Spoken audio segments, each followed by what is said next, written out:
رسول الله نحمده ونصلي على رسوله الكريم اما بعد فاعوذ بالله من الشيطان الرجيم بسم الله الرحمن الرحيم رب اشرح لي صدري ويسر لي امري واحلل عقدة من لساني يفقهوا قولي اذا سألك عبادي عني فاني قريب اجيب دعوة الداعي اذا دعان فَلْيَسْتَجِيبُوا لِي وَلْيُؤْمِنُوا بِي لَعَلَّهُمْ يَرْشُدُونَ۔ اور جب میرے بندے آپ سے میرے بارے میں سوال کریں تو کہہ دیجئے بے شک میں قریب ہوں، میں پکارنے والے کی پکار کا جواب دیتا ہوں۔ جب وہ مجھے پکارے تو ان کو چاہیے کہ وہ بھی میرا حکم مانیں اور مجھ پر ایمان رکھیں تاکہ وہ ہدایت پا جائیں۔ السلام علیکم ورحمۃ اللہ وبرکاتہ۔ کیا حال ہے آپ کا؟ الحمدللہ۔ قیامت کے دن قرآن مجید سفارشی بن کے آئے گا۔ ابو امامہ باہلی رضی اللہ عنہ سے مروی ہے، وہ کہتے ہیں کہ میں نے رسول اللہ صلی اللہ علیہ وسلم کو فرماتے ہوئے سنا، قرآن کی تلاوت کرو، بلا شبہ قیامت کے دن یہ اپنے ساتھیوں کی سفارش کے لیے آئے گا۔ تو اس لیے قرآن پڑھتے رہنا چاہیے، قرآن کے ساتھ تعلق مضبوط رہنا چاہیے۔ زندگی کا کوئی دن ایسا نہ گزرے کہ جس میں انسان قرآن سے تعلق نہ رکھتا ہو۔ قاری قرآن کے لیے عزت کا تاج اور اللہ کی رضامندی ہے۔ ابو ہریرہ رضی اللہ عنہ سے روایت ہے کہ نبی صلی اللہ علیہ وسلم نے فرمایا، قیامت کے دن قرآن آئے گا اور کہے گا، اے میرے رب، اس قاری قرآن کو زیور پہنا دے۔ تو اس شخص کو عزت کا تاج پہنایا جائے گا۔ امیجن کریں کہ وہ کتنا خوبصورت ہوگا۔ پھر قرآن کہے گا، اے میرے رب، اس میں اضافہ فرمائیں، یعنی ابھی اور بھی، تو اس کو عزت کا لباس پہنا دیا جائے گا۔ پھر قرآن کہے گا، اے میرے رب، اس سے راضی ہو جائیں، تو اللہ تعالیٰ اس شخص سے راضی ہو جائے گا۔ پھر اس سے کہا جائے گا، قرآن پڑھتے جاؤ اور جنت کے درجات چڑھتے جاؤ۔ ہر آیت کے ساتھ ایک نیکی بھی زیادہ کر دی جائے گی، ہر آیت کے ساتھ ایک درجہ بلند کر دیا جائے گا۔ والدین کے سر پر نور کا تاج پہنانے کا باعث ہوگا۔ بریدہ رضی اللہ عنہ سے روایت ہے، وہ کہتے ہیں کہ رسول اللہ صلی اللہ علیہ وسلم نے فرمایا، جس نے قرآن پڑھا اور سیکھا اور اس پر عمل کیا، یعنی صرف حافظ قرآن ہونا کافی نہیں، من قرأ القرآن وتعلم وعمل به، تو اس کے والدین کو قیامت کے دن نور کا ایسا تاج پہنایا جائے گا جس کی روشنی سورج کی روشنی کی طرح ہوگی، اور اس کے والدین کو ایسے 2 ریشمی ہلے پہنائے جائیں گے، یعنی لباس، کہ پوری دنیا بھی ان 2 ہلوں کی قیمت کے برابر نہ ہوگی، یعنی اتنے قیمتی اور اتنے مہنگے ہوں گے۔ وہ دونوں کہیں گے، یہ ہمیں کیوں پہنایا گیا؟ تو کہا جائے گا، تمہارے بچے کے قرآن حاصل کرنے کی وجہ سے۔ آج ہم اپنے بچوں پر دنیا کی ڈگریاں حاصل کرنے کے لیے تو بے پناہ خرچ کرتے ہیں، لیکن اگر وہ قرآن کی تعلیم حاصل کرنا چاہیں تو بعض اوقات فیسیلیٹیٹ نہیں کرتے۔ یہاں سوال یہ پیدا ہوتا ہے نا کہ صاحب قرآن کے درجے تو بلند ہوں گے، ہر آیت کے بدلے درجہ بلند ہوگا، لیکن والدین کے کیوں ہوں گے؟ صرف اس لیے نہیں کہ انہوں نے پیدا کیا، اس لیے کہ انہوں نے اپنے بچے کو فیسیلیٹیٹ کیا۔ کوئی بھی بچہ حافظ قرآن، عالم قرآن بن نہیں سکتا جب تک اس کے ماں باپ کا اس پر ہاتھ نہ ہو اور وہ مسلسل اس کے لیے اپنا خون نہ چلا رہے ہو، کیونکہ بچہ ہی حفظ نہیں کرتا، ماں باپ کو شاید اس سے دگنی محنت کرنی پڑتی ہے، تو وہ اس کا ایک اعزاز ہوگا اور اس کا ایک بدلہ ہوگا کہ اس کو قیامت کے دن اتنا بڑا اجر ملے گا۔ 16واں پارہ۔ اعوذ باللہ من الشیطان الرجیم، بسم اللہ الرحمن الرحیم۔ قال ألم أقل لك إنك لن تستطيع معي صبرا قال إن سألتك عن شيء بعدها فلا تصاحبني قد بلغت من لدني عذرا۔ شروع کرتی ہوں اللہ کے نام سے جو بے انتہا مہربان نہایت رحم فرمانے والا ہے۔ قال الم اقل لك انك لن تستطيع معي صبرا، خضر علیہ السلام نے کہا میں نے کہا نہ تھا کہ تم میرے ساتھ کبھی صبر نہ کر سکو گے؟ تو حصول علم کے لیے صبر شرط ہے۔ موسیٰ نے کہا اگر اس کے بعد میں نے کوئی بات پوچھی تو پھر مجھے اپنے ساتھ نہ رکھنا، اب میری طرف سے آپ پر کوئی عذر باقی نہ رہے گا۔ چنانچہ پھر وہ دونوں چل کھڑے ہوئے اگلی مہم کی طرف، یہاں تک کہ وہ دونوں ایک بستی والوں کے پاس آئے اور ان سے کھانا مانگا، مگر ان لوگوں نے ان کی ضیافت کرنے سے انکار کر دیا۔ وہاں انہوں نے ایک دیوار دیکھی جو گرا چاہتی تھی، خضر نے اس دیوار کو پھر سے قائم کر دیا۔ موسیٰ نے خضر سے کہا اگر آپ چاہتے تو ان سے اس کام کی اجرت لے سکتے تھے۔ خضر نے کہا اب میرا اور تمہارا ساتھ ختم ہوا، اب میں آپ کو ان باتوں کی حقیقت بتاتا ہوں جن پر آپ صبر نہ کر سکے۔ کشتی کا معاملہ تو یہ تھا کہ وہ چند مسکینوں کی ملکیت تھی، تو اس سے مسکین کی ڈیفینیشن کا بھی پتہ چلتا ہے کہ بعض اوقات زکوٰۃ کا مستحق کوئی ایسا شخص بھی ہو سکتا ہے۔ آپ کو معلوم ہے نا کہ زکوٰۃ کے مستحق میں فقراء اور مساکین ہیں، تو مسکین کون ہوتا ہے؟ مسکین وہ ہوتا ہے جس کے پاس ہو لیکن انف نہ ہو۔ بعض لوگ یہ سوال لے کر آتے ہیں کہ وہ ہماری بہن ہے، ان کے پاس گھر تو ہے لیکن شوہر فوت ہو گئے ہیں، بچوں کا کوئی بزنس نہیں، کھانے کو بھی نہیں، تو اب کیا کیا جائے؟ ان کے پاس گھر ہے، تو گھر ہونے سے کوئی شخص مسکین کی کیٹیگری سے باہر نہیں آتا اگر اس کے پاس کھانے پینے اور بیسک ضروریات کے لیے نہیں۔ یعنی یہاں مسکینوں کے پاس ایک شپ تھا، یہ کشتی تھی بہت بڑی، لیکن اس سے اتنی آمدنی حاصل نہیں ہوتی تھی کہ جس سے وہ اپنی ضروریات زندگی کو پورا کر سکیں۔ تو اس لیے بعض اوقات کسی شخص کے پاس کوئی پراپرٹی ہو سکتی ہے، وہ سیل ہی نہ ہو رہی ہو، لیکن 2 وقت کا کھانا نہیں ہے اس کے پاس، تو ایسی صورت میں اس شخص کو زکوٰۃ دی جا سکتی ہے۔ ہاں، جس کے پاس ڈیلی آمدنی یا ماہوار یا ویسے اس کے پاس بہت کچھ ہے تو پھر وہ مسکین نہیں ہوتا۔ کشتی کا معاملہ تو یہ تھا کہ وہ چند مسکینوں کی ملکیت تھی جو دریا پر محنت مزدوری کرتے تھے۔ میں نے چاہا کہ اس کشتی کو عیبدار کر دوں، کیونکہ ان کے آگے ایک ایسا بادشاہ تھا جو ہر کشتی کو زبردستی چھین لیتا تھا۔ تو بات یہ ہے کہ بعض اوقات زندگی میں ایسے نقصان ہو جاتے ہیں کہ انسان کو اس کی مصلحت اور حکمت سمجھ میں نہیں آتی اور انسان اس پر پریشان ہوتا ہے کہ ایسا کیوں ہو گیا میرے ساتھ، تو اس کے پیچھے کیا فائدہ ہے وہ اللہ کو معلوم ہوتا ہے۔ تو یہاں بھی وہی چیز ہمیں نظر آ رہی ہے کہ مسکینوں کی ایک آمدنی کا ذریعہ تھا اور انہوں نے اس کو بھی خراب کر دیا، لیکن یہ کہ وہ اس لیے کیا تھا کہ تاکہ یہ کشتی اگر عیب دار ہوگی تو ان کے ہاتھ سے پوری نہیں جائے گی، ورنہ بادشاہ چھین لے گا۔ اور لڑکے کا قصہ یہ ہے کہ اس کے والدین مومن تھے۔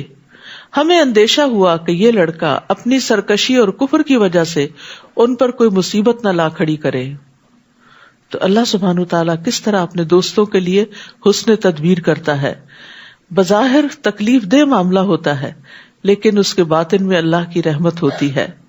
تو مومن کے لیے اللہ کی تقدیر اپنی خواہش سے بہتر ہوتی ہے۔ یعنی بعض اوقات آپ کی خواہشات ہوتی ہیں، آپ دعائیں کرتے ہیں، مثلاً کوئی عورت پریگننٹ ہوتی ہے، وہ اپنے آنے والے بچے کے لیے دعائیں، اس کی صحت کے لیے، اس کی زندگی کے لیے بہت سی دعائیں کرتی ہے، اس کے بہت سے خواب دیکھتی ہے، میں اپنے بچے کو یہ بناؤں گی، ایسا اور ایسا کروں گی، لیکن جب بچہ پیدا ہوتا ہے تو وہ بیمار ہوتا ہے یا معذور ہوتا ہے تو اس کے دل کے اندر ایک ڈاؤٹ آ جاتا ہے کہ کیا میری دعائیں قبول نہیں ہوئی یا مجھے دعائیں کرنی نہیں چاہیے۔ تو ایسا نہیں، بات یہ ہے کہ اللہ کو معلوم ہے کہ ماں کیا چاہتی ہے اور بچے کے حق میں کیا بہتر ہے، یا پھر اس ماں ہی کے حق میں آئندہ اس بچے کی وجہ سے کتنی بھلائیاں لکھی ہوئی ہیں جو اس کے بغیر حاصل نہیں ہو سکتی۔ تو یہاں پر بھی ہمیں یہ نقطہ یاد رکھنا چاہیے کہ بہت دفعہ ہماری دعاؤں کے برعکس ہمارے کام ہو جاتے ہیں، ہماری خواہشات کے برعکس چیزیں ہو رہی ہوتی ہیں، ہم ایک چیز چاہتے ہیں، اس سے محبت کرتے، وہ ہمیں حاصل ہی نہیں ہوتی۔ قتادہ کہتے ہیں کہ جب یہ لڑکا پیدا ہوا تھا تو اس کے والدین بہت خوش ہوئے تھے، اور جب وہ قتل ہوا تو بہت غمگین ہوئے۔ آپ سوچئے ایک بیٹا ہو کسی کا اور وہ بھی بڑی دعاؤں اور تمناؤں سے لیا گیا ہو، اور پھر اس کے بعد اس کو قتل کر دیا جائے تو ماں باپ کے دل پر کیا بیتے گی۔ ایسے کئی واقعات آپ سنتے ہیں۔ تو یہاں بھی یہی ہوا، لیکن یہاں حکمت کیا تھی کہ اگر یہ لڑکا زندہ رہتا تو اس کے والدین تباہ ہو جاتے، چونکہ والدین نیک تھے تو اللہ تعالیٰ نے ان کو ایک بڑی آفت مصیبت سے بچا لیا جو ان کے اپنے گھر میں پیدا ہو گئی تھی. تو اس لیے انسان کو اللہ کی تقدیر پر راضی رہنا چاہیے، کیونکہ مومن کے لیے اللہ کی تقدیر جسے وہ ناپسند کرتا ہے، بعض اوقات ہمارا دل بہت گھٹتا ہے نا کہ یہ چیزیں ایسے کیوں ہو رہی ہیں، تو وہ اس تقدیر سے بہتر ہے جسے وہ پسند کرتا ہے. یعنی بندہ جو چیز اپنے لیے چاہتا ہے اس سے بہتر ہے جو اللہ کا فیصلہ ہوتا ہے، بظاہر تکلیف دہ ہی کیوں نہ ہو. رسول اللہ صلی اللہ علیہ وسلم نے فرمایا، جس بچے کو خضر علیہ السلام نے قتل کیا تھا وہ کافر پیدا ہوا تھا، اگر وہ زندہ رہتا تو اپنے والدین کو سرکشی اور کفر پہ مجبور کر دیتا، تو ماں باپ کا بھی ایمان جاتا، کیونکہ بعض اوقات ماں باپ بچوں کی محبت کے ہاتھوں انہی کا دین یا انہی کے طریقے اختیار کر لیتے ہیں. اور یہاں یہ بھی یاد رکھیے کہ کبھی بھی تقدیر کے فیصلے پہ اللہ کو الزام نہ دیں کہ وائی می، اللہ آپ نے میرے لیے یہ کیوں لکھا یا یہ چیز کیوں زندگی میں پیش آئی. عبادہ بن صامت سے روایت ہے، وہ کہتے ہیں کہ ایک آدمی نبی صلی اللہ علیہ وسلم کے پاس آیا اور کہنے لگا، اللہ کے نبی کون سا عمل افضل ہے؟ آپ نے فرمایا، اللہ پر ایمان لانا، اس کی تصدیق کرنا، اس کے راستے میں جہاد کرنا. اس نے کہا، اللہ کے رسول میں اس سے آسان عمل چاہتا ہوں، یعنی میرے میں اتنی ہمت نہیں کہ یہ سب کچھ کر سکوں. آپ نے فرمایا، عفو درگزر کرنا اور صبر کرنا. اس نے کہا، اللہ کے رسول میرا ارادہ تو اس سے بھی آسان عمل کا ہے.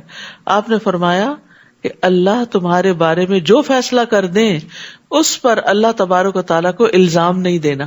یعنی کچھ بھی زندگی میں پیش آ جائے تو یہی سوچنا کہ اس میں بھی خیر ہوگی، میرے رب نے مجھ پہ ظلم نہیں کیا، اس میں بھی کوئی حکمت ہے، کوئی مصلحت ہے. رضیت باللہ ربن، یعنی جب دل بھر آئے، جب دل پریشان ہو، جب چیزیں مرضی کے مطابق نہ ہو تو یہ کلمہ اونچی آواز میں پکارتے رہا کرے، رضیت باللہ ربن، میں اپنے رب کے رب ہونے پر راضی ہوں، مجھے کوئی اعتراض نہیں، میں بالکل بھی ناراض نہیں ہوں. تو اللہ سبحانہ وتعالیٰ اس شخص کا دل بھی رضا سے بھر دے گا پھر، اور قیامت کے دن بھی اس سے راضی ہو جائے گا. فَأَرَدْنَا أَن يُبْدِلَهُمَا رَبُّهُمَا خَيْرًا مِّنْهُ زَكَاةً وَأَقْرَبَ الرَّحْمَىٰ، لہٰذا ہم نے چاہا کہ ان کا رب اس لڑکے کے بدل انہیں اس سے بہتر لڑکا عطا کرے جو پاکیزہ اخلاق والا اور قرابت کا بہت خیال رکھنے والا ہو، یعنی والدین کے حق میں صلہ رحمی کرنے والا ہو. اور دیوار کی بات یہ ہے کہ وہ 2 یتیم لڑکوں کی تھی جو اس شہر میں رہتے تھے. اس دیوار کے نیچے ان کے لیے خزانہ دفن تھا اور ان کا باپ ایک صالح آدمی تھا. لہٰذا آپ کے رب نے چاہا کہ یہ دونوں یتیم اپنی جوانی کو پہنچ کر اپنا خزانہ نکال لیں. یہ جو کچھ میں نے کیا سب آپ کے رب کی رحمت تھی. خضر نے خود کو کریڈٹ نہیں دیا، رب کی رحمت بتائی. میں نے اپنے اختیار سے کچھ بھی نہیں کیا، یعنی یہ تو اللہ کے احکام تھے جو میرے پاس آئے تھے اور میں ان احکامات کی پیروی کر رہا تھا. یہ ہے ان باتوں کی حقیقت جن پر آپ صبر نہ کر سکے. تو اللہ تعالیٰ کے احکامات 2 طرح کے ہوتے ہیں، ایک شرعی احکامات ہوتے ہیں جو پیغمبروں کو وحی کے ذریعے دیے جاتے ہیں قرآن کی شکل میں، حدیث کی شکل میں، اور ایک کونی احکامات، تکوینی احکامات کہ جو کائنات سے متعلق ہوتے ہیں. اس کے لیے اللہ تعالیٰ نے اپنے فرشتے مقرر کر رکھے ہوتے ہیں کہ جن کے ذریعے وہ ان احکامات کی تعمیل کرواتا ہے. اب آپ دیکھیے کہ موسیٰ علیہ السلام کے لیے چونکہ حضرت خضر جو تھے وہ ایک انسان کی شکل میں یہ سارے کام کر رہے تھے تو انہیں بڑے اچنبھے لگ رہے تھے، یعنی حیرت ہو رہی تھی کہ یہ سب کچھ کیا ہو رہا ہے اور کیوں ہو رہا ہے اور یہ کچھ ٹھیک نہیں ہو رہا. حالانکہ اسی طرح کے بہت سے کام فرشتے ہر وقت کر رہے ہوتے ہیں. کسی کی جان لے رہے ہیں، کہیں عذاب لا رہے ہیں، کہیں بارش برسا رہے ہیں، کہیں بجلی کڑک رہی ہے، کہیں کچھ ہو رہا ہے. تو ہم میں سے کوئی یہ نہیں کہتا کہ دس از انفیئر، وہ کہتا ہے دس از پارٹ آف لائف. تو خضر علیہ السلام نے جب کیا تو وہ ان کو عجیب لگ رہے تھے، لیکن جب بھی کوئی شخص اللہ کے حکم سے کوئی کام کرتا ہے، وہ انسان ہو، وہ فرشتہ ہو، وہ پیغمبر ہو، ہماری عقل میں اگر وہ نہیں سماتا، ہماری عقل سے وہ بالا ہے، تو اس پر ہمیں اللہ کے فیصلوں پہ راضی ہو جانا چاہیے، اس پر ایمان لے آنا چاہیے، کیونکہ اسی کے اندر خیر ہوتی ہے. اور یہاں جو آخری واقعہ پیش آیا کہ جس بستی والوں نے انہیں کھانا نہیں دیا، وہاں خضر نے ایک دیوار بنا دی. یہ دیوار کیوں بنائی گئی تھی؟ یتیم بچوں کے خزانے کو محفوظ کرنے کے لیے. اور کہا جاتا ہے کہ وہ باپ عالم تھا اور بچوں کے لیے بہت سی کتابیں چھوڑ کر گیا تھا جو وہ اس کے نیچے تھیں. یعنی خزانے سے مراد صرف مال دولت نہیں تھی بلکہ علم کا خزانہ تھا، کیونکہ علم کی دولت دنیا کی دولت سے کہیں زیادہ بہتر ہوتی ہے. باقی دولت تو انسان کے ہاتھ سے چلی جاتی ہے، لیکن علم جو ہے وہ انسان کے ساتھ قبر میں بھی جاتا ہے. یہاں سے ایک اور بڑی اہم بات پتہ چلتی ہے، وہ یہ کہ نیک آدمی کی اولاد کی حفاظت کی جاتی ہے. یعنی آپ اگر نیک کام کرتے ہیں، اچھے کام کرتے ہیں، تو اس کا صلہ اگر آپ کو اپنی زندگی میں نظر نہیں آتا تو آپ اولاد کی خوشیوں کی شکل میں دیکھیں گے. اور والدین کی نیکیوں اور اس کی عبادت کی برکت سے اولاد کو دنیا اور آخرت میں بھلائیاں ملتی ہیں، کیونکہ دنیا میں وہ ان کے نام سے کماتا ہے اور آخرت میں وہ والدین کی سفارش کا بھی حقدار ہو سکتا ہے. یعنی اگر اولاد اتنی نیک نہیں، ماں باپ بہت نیک تھے، تو اولاد کے حق میں سفارش کریں، جیسے حافظ قرآن کو شفاعت کا حق ملے گا، یا اسی طرح اور بھی. اور پھر اولاد کے جنت میں بھی درجے بلند کیے جائیں گے اپنے والدین کی ملاقات کے لیے. اور والدین کی نیکیوں کے سبب اولاد کی بعض پریشانیاں بھی دور ہوتی ہیں، ان کی دعائیں بھی اولاد کے حق میں جب قبول ہوتی ہیں تو والدین کے لیے باعث اطمینان ہوتی ہیں. کسی کا کہنا ہے کہ جب بھی میں کسی سلجھے ہوئے خوشحال نوجوان کو دیکھتا ہوں تو مجھے یقین ہو جاتا ہے کہ ضرور اس کا باپ صالح اور نیک آدمی ہوگا، تب یہ بچہ اتنا سلجھا ہوا ہے. اور مجھے اس آیت کی صداقت نظر آنے لگتی ہے، وَكَانَ أَبُوهُمَا صَالِحًا. تو باپ اگر نیک ہو تو فائدہ دنیا میں ہی اولاد کو ہونے لگتا ہے. ڈاکٹر نبیل عوضی کہتے ہیں کہ مجھے جب نوافل کی ادائیگی میں سستی اور کاہلی ہونے لگتی ہے تو مجھے اپنے بیٹے کی دنیا کی پریشانیاں یاد آتی ہیں کہ کہیں نوافل کی ادائیگی میں میری سستی میری اولاد کی پریشانی کا باعث نہ بنے. یعنی بچے ایگزام کے لیے پریشان ہیں، پڑھائی میں، بزنس میں، جاب میں، اپنی فیملی لائف میں، اپنے بچوں کی وجہ سے پریشان ہیں. تو آپ دیکھیے کہ جب والدین بزرگ ہو جاتے ہیں تو ان کا کام پھر کیا رہ جاتا ہے؟ دعائیں اور نوافل اور عبادت. اور سب سے زیادہ تڑپ کے جو ماں باپ کی دعائیں ہوتی ہیں وہ اولاد ہی کے لیے نکلتی ہیں. تو اس لیے وہ کہتے ہیں کہ کان ابوہما صالحا، اگر ماں باپ نیک ہوں گے، خصوصاً اگر باپ نیک ہوگا تو پھر اس کے اثرات جو ہے، یہ نہیں کہ ماں نہیں، لیکن یہاں باپ کا چونکہ لفظ استعمال ہوا ہے اس لیے ظاہری معنی کے اوپر. عبداللہ بن مسعود رضی اللہ عنہ جب رات میں نوافل ادا کر رہے ہوتے تھے تو اپنے چھوٹے بچے کو سویا ہوا دیکھ کر کہتے تھے، من اجلک یا بنیا، اے میرے بیٹے یہ تیرے روشن مستقبل کے لیے، یعنی میں نفل پڑھ رہا ہوں.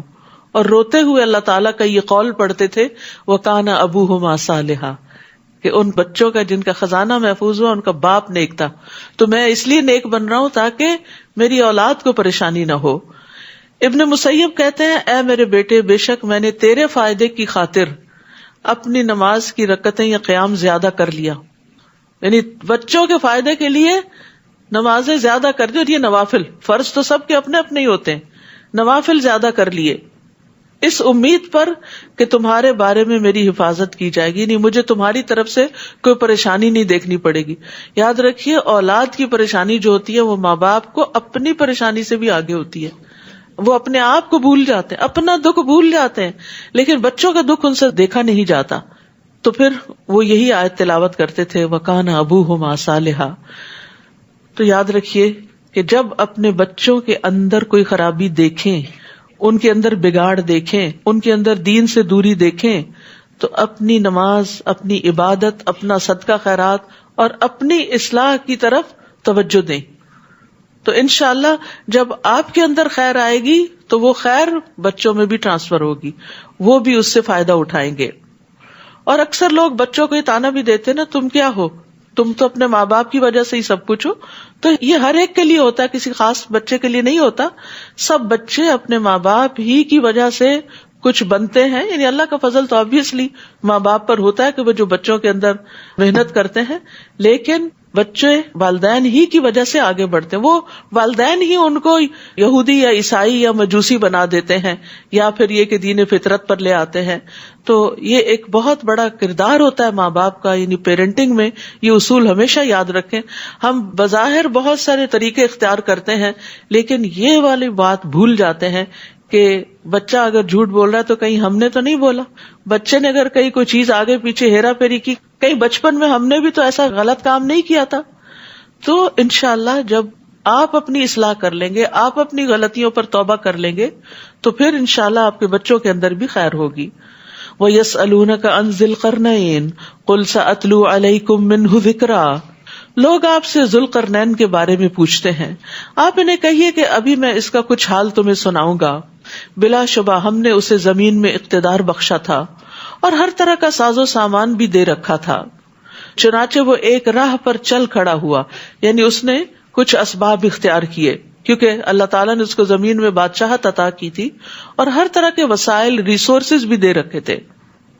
تو جب اللہ تعالیٰ وسائل دے، اختیار دے، اقتدار دے، تو انسان کو اچھے اچھے کاموں میں اپنے ان سب چیزوں کو استعمال کرنا چاہیے. حتیٰ کہ وہ سورج غروب ہونے کی حد تک پہنچ گیا، اسے یوں معلوم ہوا جیسے سورج سیاہ کیچڑ والے چشمے میں ڈوب رہا ہے. وہاں اس نے ایک قوم دیکھی. ہم نے کہا اے ذوالقرنین، تجھے اختیار ہے، خواہ تو ان کو سزا دے یا ان سے نیک رویہ اختیار کرے.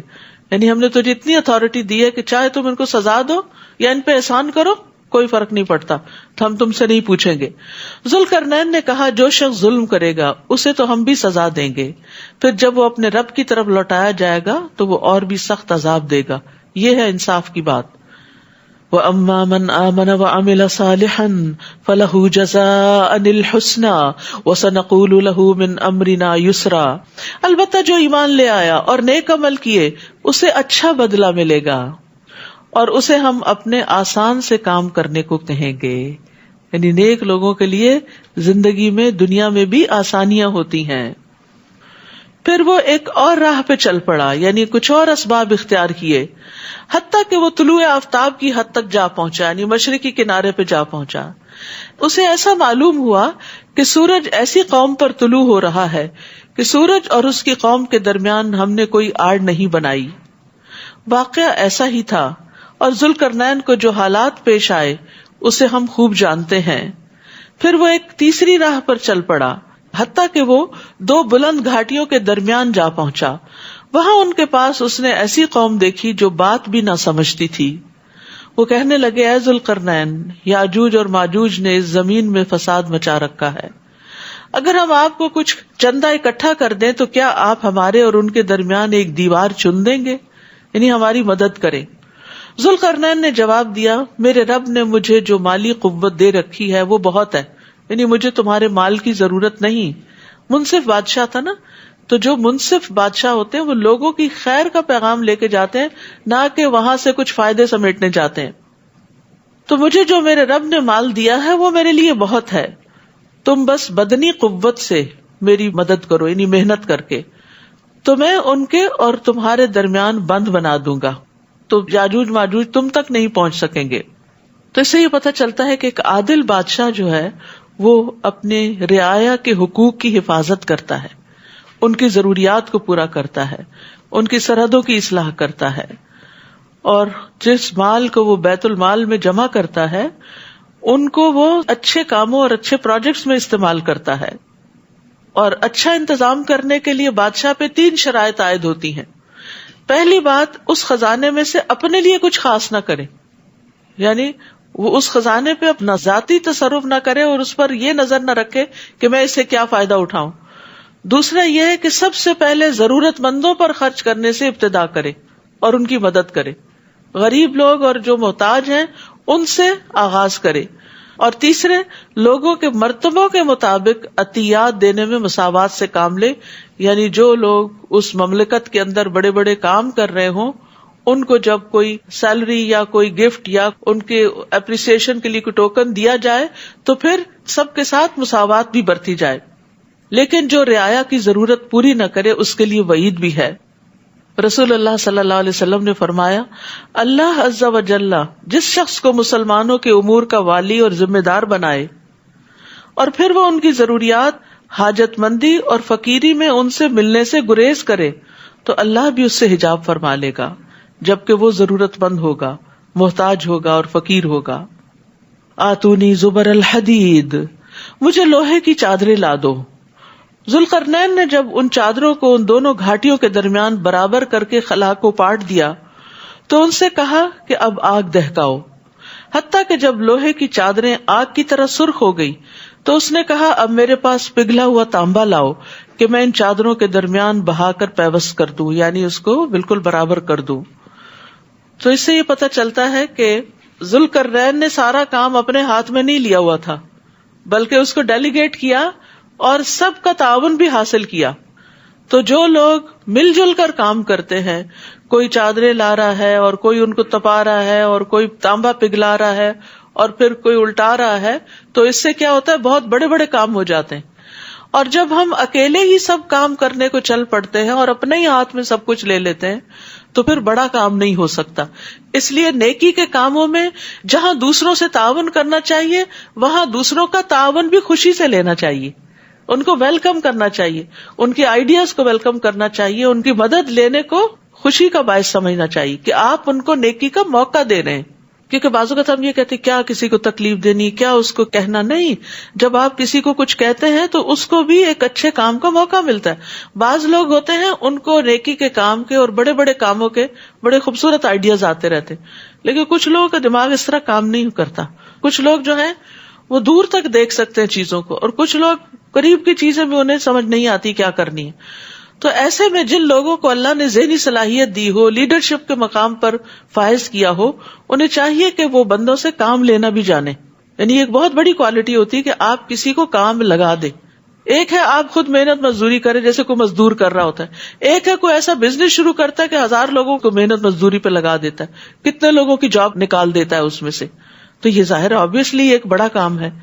تو ہمیشہ صرف خود ہی کام کرنے کا نہ سوچیں، دوسروں کو بھی کام لگائیں. اسی طرح گھر کے اندر بھی اپنے بچوں کو بھی ساتھ کام لگائیں، اور اکٹھے کام کرنے سے باہم محبت بھی پیدا ہوتی. فَمَسْتَطَاعُوا أَن يَظْهَرُوهُ وَمَا اسْتَطَاعُوا لَهُ نَقْبًا. اس طرح یہ بند ایسا بن گیا کہ یاجوج ماجوج نہ تو اس کے اوپر چڑھ سکتے تھے اور نہ ہی اس میں کوئی سوراخ کر سکتے تھے. ذوالقرنین کہنے لگا یہ میرے رب کی رحمت سے بن گیا ہے، مگر میرے رب کے وعدے کا وقت آ جائے گا تو وہ اس بند کو پیوند خاک کر دے گا.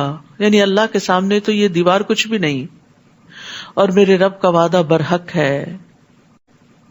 اس دن ہم لوگوں کو کھلا چھوڑ دیں گے قیامت کے دن کہ وہ ایک دوسرے سے گتھم گتھا ہو جائیں، اور سور پھونکا جائے گا، پھر ہم سب لوگوں کو اکٹھا کر دیں گے. حشر کا مطلب ہوتا ہے جمع کرنا، ان کو جمع کر دیں گے. اس دن ہم جہنم کو کافروں کے سامنے لے آئیں گے جن کی آنکھوں پر میرے ذکر سے غفلت کا پردہ پڑا ہوا تھا اور وہ کچھ سننے کو ہی تیار نہ تھے. استغفر اللہ. یہ دو فیکلٹیز جو استعمال نہیں کرتا رب کو پہچاننے کے لیے اور رب کی یاد کے لیے، تو پھر وہ بہت ناشکرا انسان ہوتا ہے. کیا کافروں نے یہ سمجھ رکھا ہے کہ وہ مجھے چھوڑ کر میرے بندوں کو ہی کارساز بنا لیں گے؟ ہم نے ایسے لوگوں کی مہمانی کے لیے جہنم تیار کر رکھی ہے. آپ ان سے کہیے کیا ہم تمہیں بتائیں کہ لوگوں میں اعمال کے لحاظ سے سب سے زیادہ نقصان اٹھانے والے کون ہیں؟ یعنی جو کام بھی کرتے ہیں لیکن انہیں ان کے کام کا کوئی فائدہ نہیں ہوگا بلکہ الٹا نقصان ہی ہوگا. یہ وہ لوگ ہیں جنہوں نے اپنی تمام تر کوشش دنیا کی زندگی کے لیے ہی کھپا دی. ان کی نیت، ارادہ، ان کا غم، ہم، فکر، سب کا سب صرف دنیا تھی، اور جو کچھ انہوں نے کیا صرف دنیا کے فائدے کے لیے کیا. پھر وہ یہ بھی سمجھے بیٹھے ہیں کہ وہ بڑے اچھے کام کر رہے ہیں، یعنی اپنے کاموں پر، اپنی کارکردگی، پرفارمنس پر بڑے خوش بھی ہیں. تو اس بات کی دلیل ہے کہ کچھ لوگ کام تو کرتے ہیں اور وہ سمجھتے ہیں کہ وہ اچھا کام کر رہے ہیں، لیکن اس کے باوجود ان کی ساری محنت ضائع ہو جاتی ہے. اچھا کرنے کے باوجود ان کو حاصل کچھ نہیں ہوتا. وجہ عقیدے کی خرابی، ریاکاری، اللہ کے لیے کام نہ کرنا، اللہ کی رضا کے لیے محنت نہ کرنا، بلکہ صرف لوگوں کو دکھانے کے لیے تاکہ لوگ اپریشیٹ کریں. اور اب دیکھیے کہ یہ چیز بچپن سے ہی بچوں کے دل میں ڈالنی چاہیے. ہم ایک بڑا جملہ بولتے ہیں بے سوچے سمجھے، دیکھو لوگ کیا کہیں گے، میری ناک کٹ جائے گی، تمہارا خاندان کیا کہے گا، تمہیں کوئی قبول نہیں کرے گا، تمہیں کوئی پوچھے گا نہیں. ہر وقت لوگوں کی پریشانی ان کے دل پہ ڈالتے ہیں کہ لوگوں کی نظر میں اچھے بن جاؤ. لوگ اگر تمہیں اچھا سمجھ لیں گے تو تم کوئی چیز ہوگے، اور اگر لوگوں نے تمہیں ریجیکٹ کر دیا تو تم کچھ بھی نہیں. کتنا عارضی سہارا ہے اور کتنا بڑا دھوکا ہے اور کتنے بڑے نقصان کی بات ہے. ساری دنیا بھی اگر کسی کو ریجیکٹ کر دے اور حقیر سمجھنے لگے، لیکن اگر اس کا مقام اللہ کی نگاہ میں بلند ہے تو اس کو کوئی بھی نقصان نہیں. اور اگر ساری دنیا بھی کسی کی تعریفوں کے پل باندھ دے اور اس کو بڑے بڑے ایوارڈ سے نوازے، لیکن اللہ کے ہاں اس کا کوئی مقام نہیں، تو اس کا کوئی مقام نہیں. تو اس لیے انسان جو کچھ کرے اللہ کی رضا کو سامنے رکھتے ہوئے کرے، صرف اپنے لیے نہیں، بچوں کے دل میں بھی اللہ کا خوف پیدا کرے کہ اللہ کو کیا جواب دینا ہے. یہ ڈر نہیں پیدا کرے کہ لوگ کیا کہیں گے. یہ ایک بہت کمزور بنیاد ہے کہ جس کے اوپر کوئی کھڑا ہو. دوسری بات یہ ہے کہ ایمان کے بغیر نیک اعمال قبول نہیں ہوتے، کیونکہ شرک کرنے سے سارے اعمال ضائع ہو جاتے ہیں. کفر اعمال کو ضائع کرنے کا سبب ہے. اور شرک اصغر کیا ہے؟ ریاکاری. رسول اللہ صلی اللہ علیہ وسلم نے فرمایا مجھے تمہارے حق میں سب سے زیادہ شرک اصغر کا خوف ہے. صحابہ نے عرض کیا شرک اصغر کیا ہوتا ہے، یعنی چھوٹا شرک کیا ہوتا ہے؟ آپ نے فرمایا ریاکاری. اللہ عز و جل قیامت کے دن جب لوگوں کو بدلہ دے گا تو ریاکاروں سے کہے گا ان ہستیوں کی طرف چلے جاؤ جن کے سامنے دنیا میں ریاکاری کرتے تھے، اور دیکھو کیا تم ان کے پاس کوئی بدلہ پاتے ہو. یہی لوگ ہیں جنہوں نے اپنے رب کی آیات اور اس کی ملاقات کا انکار کیا، لہٰذا ان کے سب اعمال برباد ہو جائیں گے. یعنی آخرت کی فکر کے بغیر، اللہ پہ ایمان کے بغیر کوئی کتنا بھی بڑا کام کر لے اس کو اس کا اجر ملنے والا نہیں. اور قیامت کے دن ہم ان کے لیے میزان ہی نہیں رکھیں گے. کفار کے اعمال نہیں تولے جائیں گے، اچھے برے نہیں. میزان جو ہے وہ مومنوں کے لیے ہے یا پھر منافقین کے لیے ہے. کفار جو ہیں ان کا سیدھا ہی فیصلہ کر دیا جائے گا، کیونکہ ان کا تو ایمان ہی نہیں تھا، تو جو اچھے کام کیے برے کیے سبھی برابر ہو گئے. یہ جہنم ہی ان کا بدلہ ہے، کیونکہ انہوں نے کفر اختیار کیا تھا اور میری آیات اور میرے رسولوں کا مذاق اڑاتے رہے. البتہ جو لوگ ایمان لائے اور نیک عمل کرتے رہے ان کی مہمانی فردوس کے باغات سے ہوگی. ایمان لا کر عمل صالح کرنے والوں کی جزا، جن میں وہ ہمیشہ رہیں گے اور کسی اور جگہ منتقل ہونا پسند نہ کریں گے. جنت میں کوئی بوریت ہی نہیں. بوریت دنیا میں ہوتی ہے کیونکہ اس کا مزہ لمیٹڈ ہوتا ہے، لیکن جنت میں لوگوں کا اتنا دل لگے گا کہ وہ وہاں سے ہلنا بھی نہیں چاہیں گے. لوگ کہتے ہیں نا اگر ہمیشہ ہمیشہ رہنا تو پھر تھک نہیں جائیں گے، بور نہیں. بوریت جب ہوتی ہے جب انجوائے کرنے کی ہمارے اندر صلاحیت نہیں ہوتی. یعنی جب ہم دیکھ نہیں پاتے تو دنیا کی رونقیں تو پھر بیکار ہو جاتی ہیں نا. تو اسی طرح جو ہماری کیپیسٹی نہیں ہوتی کسی چیز کو انجوائے کرنے کی تو پھر وہ چیزیں ہم پر بوجھ ہو جاتی. تو جنت میں انجوائے کرنے کی کیپیسٹی بھی بڑھ جائے گی اور اس کے ساتھ ساتھ نعمتیں بھی بہت زیادہ ہوں گی. آپ ان سے کہہ دیجئے اگر میرے رب کی باتیں لکھنے کے لیے سمندر سیاہی بن جائے تو سمندر ختم ہو جائے گا، مگر میرے رب کی باتیں ختم نہ ہوں گی، خواہ اتنی ہی اور بھی سیاہی یعنی سمندر لے آیا جائے. آپ ان سے کہہ دیجئے انما انا بشر مثلکم، میں تو تمہارے ہی جیسا ایک انسان ہوں. ہاں یہ فرق ضرور ہے کہ میری طرف وحی کی جاتی ہے کہ تمہارا الہ صرف ایک ہی الہ ہے. لہٰذا جو شخص اپنے رب سے ملنے کی امید رکھتا ہے اسے چاہیے کہ وہ نیک عمل کرے. رب کی ملاقات کا شوق ہے تو اچھے اچھے کام کر لو، بہترین چیزیں تیار کرو ساتھ لے جانے کے لیے، اور اپنے رب کی عبادت میں کسی دوسرے کو شریک نہ کرے، یعنی ریاکاری نہ کرے، کوئی دکھاوا نہ کرے، کسی اور کے لیے اچھے کام نہ کرے. سورۃ مریم. بسم اللہ الرحمن الرحیم. کافہا یا عین صاد. ذکر رحمت ربک عبدہ زکریا اذ نادى ربه نداء خفيا قال رب إني وهن العظم مني واشتعل الرأس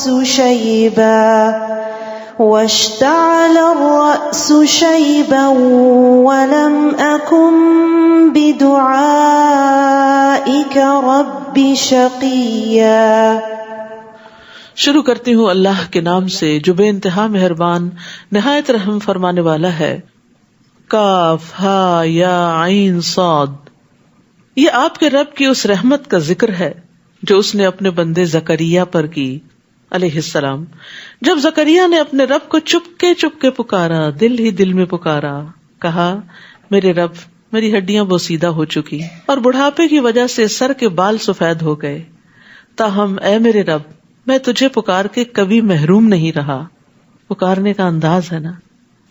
تو اللہ سے مانگتے ہوئے انسان کو عاجزی اور انکساری کا اظہار کرنا چاہیے، اپنے حال کا بھی ذکر کرنا چاہیے، اپنے دکھوں کا بھی بتانا چاہیے، اپنے کنسرنز بتانے چاہیے، اور پھر یہ بھی کہ امید کا اظہار کرنا چاہیے کہ یا اللہ میں تجھ سے دعا کر کے محروم نہیں رہا.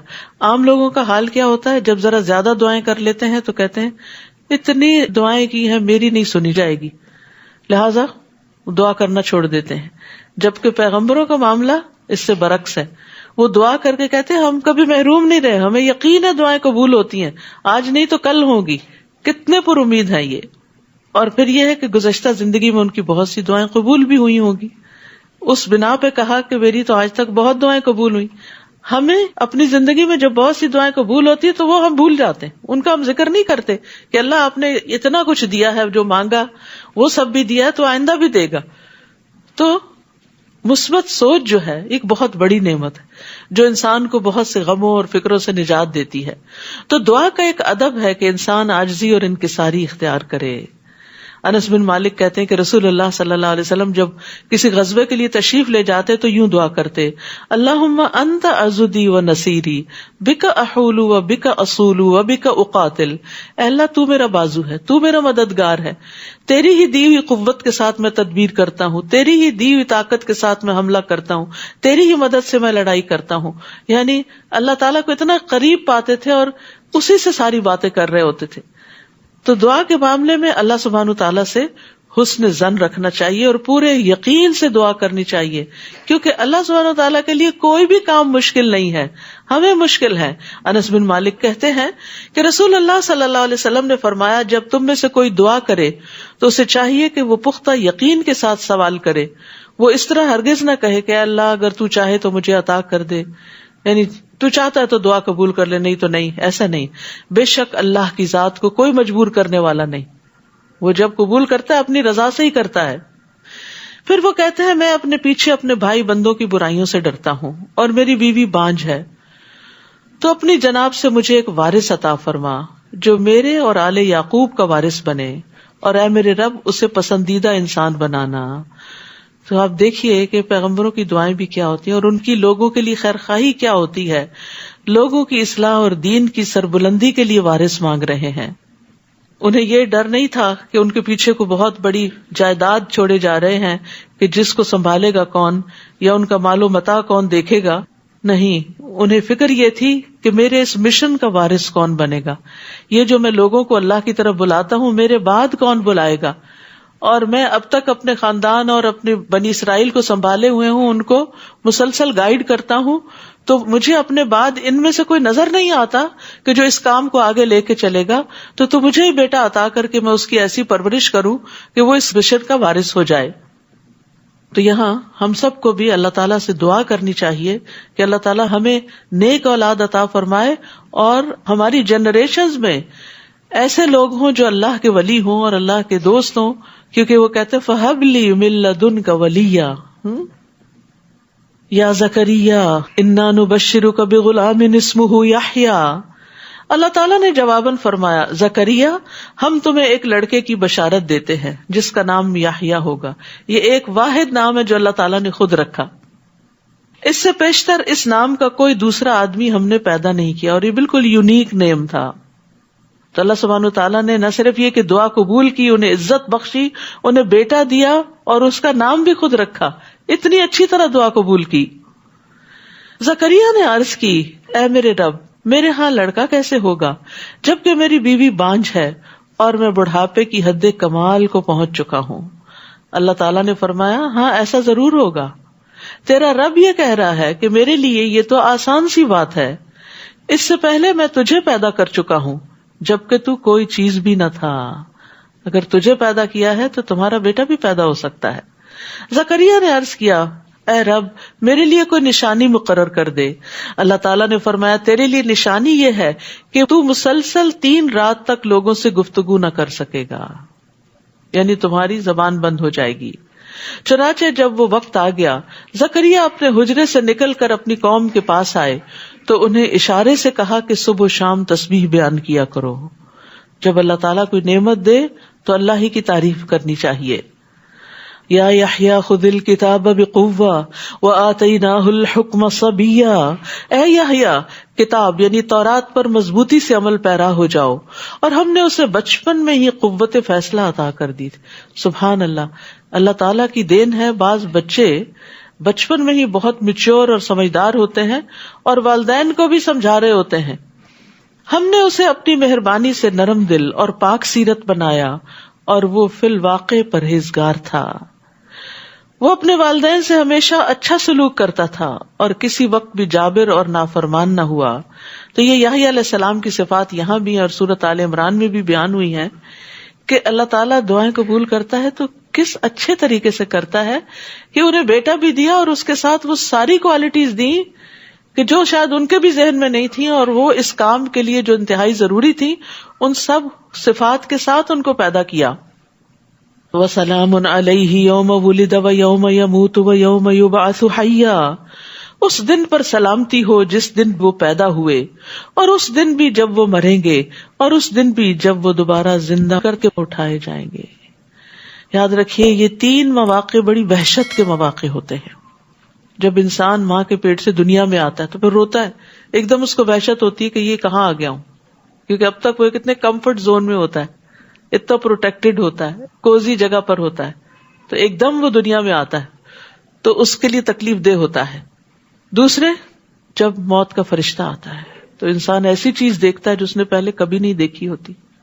نزا کا اور قبر تک جانے کا بڑی وحشت کا دن ہوتا ہے کہ جس میں دوسرے ہی لوگ اسے نہلا رہے ہوتے ہیں اور کفنا رہے ہوتے ہیں اور قبر میں اکیلے کو رکھ رہے ہوتے ہیں, تو وہ بھی وحشت کا دن ہے. اور تیسرے, جب انسان قبروں سے نکلیں گے, حشر کے میدان میں لوگ گتھم گتھا ہو رہے ہوں گے اور ہر طرف ایک عجیب سی کیفیت ہوگی, ہر چیز تبدیل ہو چکی ہوگی, تو وہ بھی وحشت کا دن ہوگا. تو اللہ سبحانہ وتعالیٰ نے یحییٰ علیہ السلام کے لیے ان تینوں دنوں میں سلامتی کا وعدہ کیا کہ ان کے لیے ان 3 اوقات میں کوئی وحشت نہیں ہوگی. اپنے لیے بھی دعا مانگی, یا اللہ ہمارے لیے بھی موت کے دن قبر میں اور آخرت میں وحشت نہ ہو, ہمیں تو اپنی طرف سے سلامتی سے نوازنا. اور اس کتاب میں مریم کا حال بھی ذکر کیجیے جب وہ اپنے گھر والوں سے الگ ہو کر مشرقی جانب گوشہ نشین ہو گئی تھی. تفصیل اس کی سورۃ آل عمران میں گزر چکی ہے. اور پردہ ڈال کر ان سے چھپ گئی تھی. اس وقت ہم نے اس کی طرف اپنی روح یعنی فرشتے کو بھیجا جو ایک تندرست انسان کی شکل میں مریم کے سامنے آ گیا.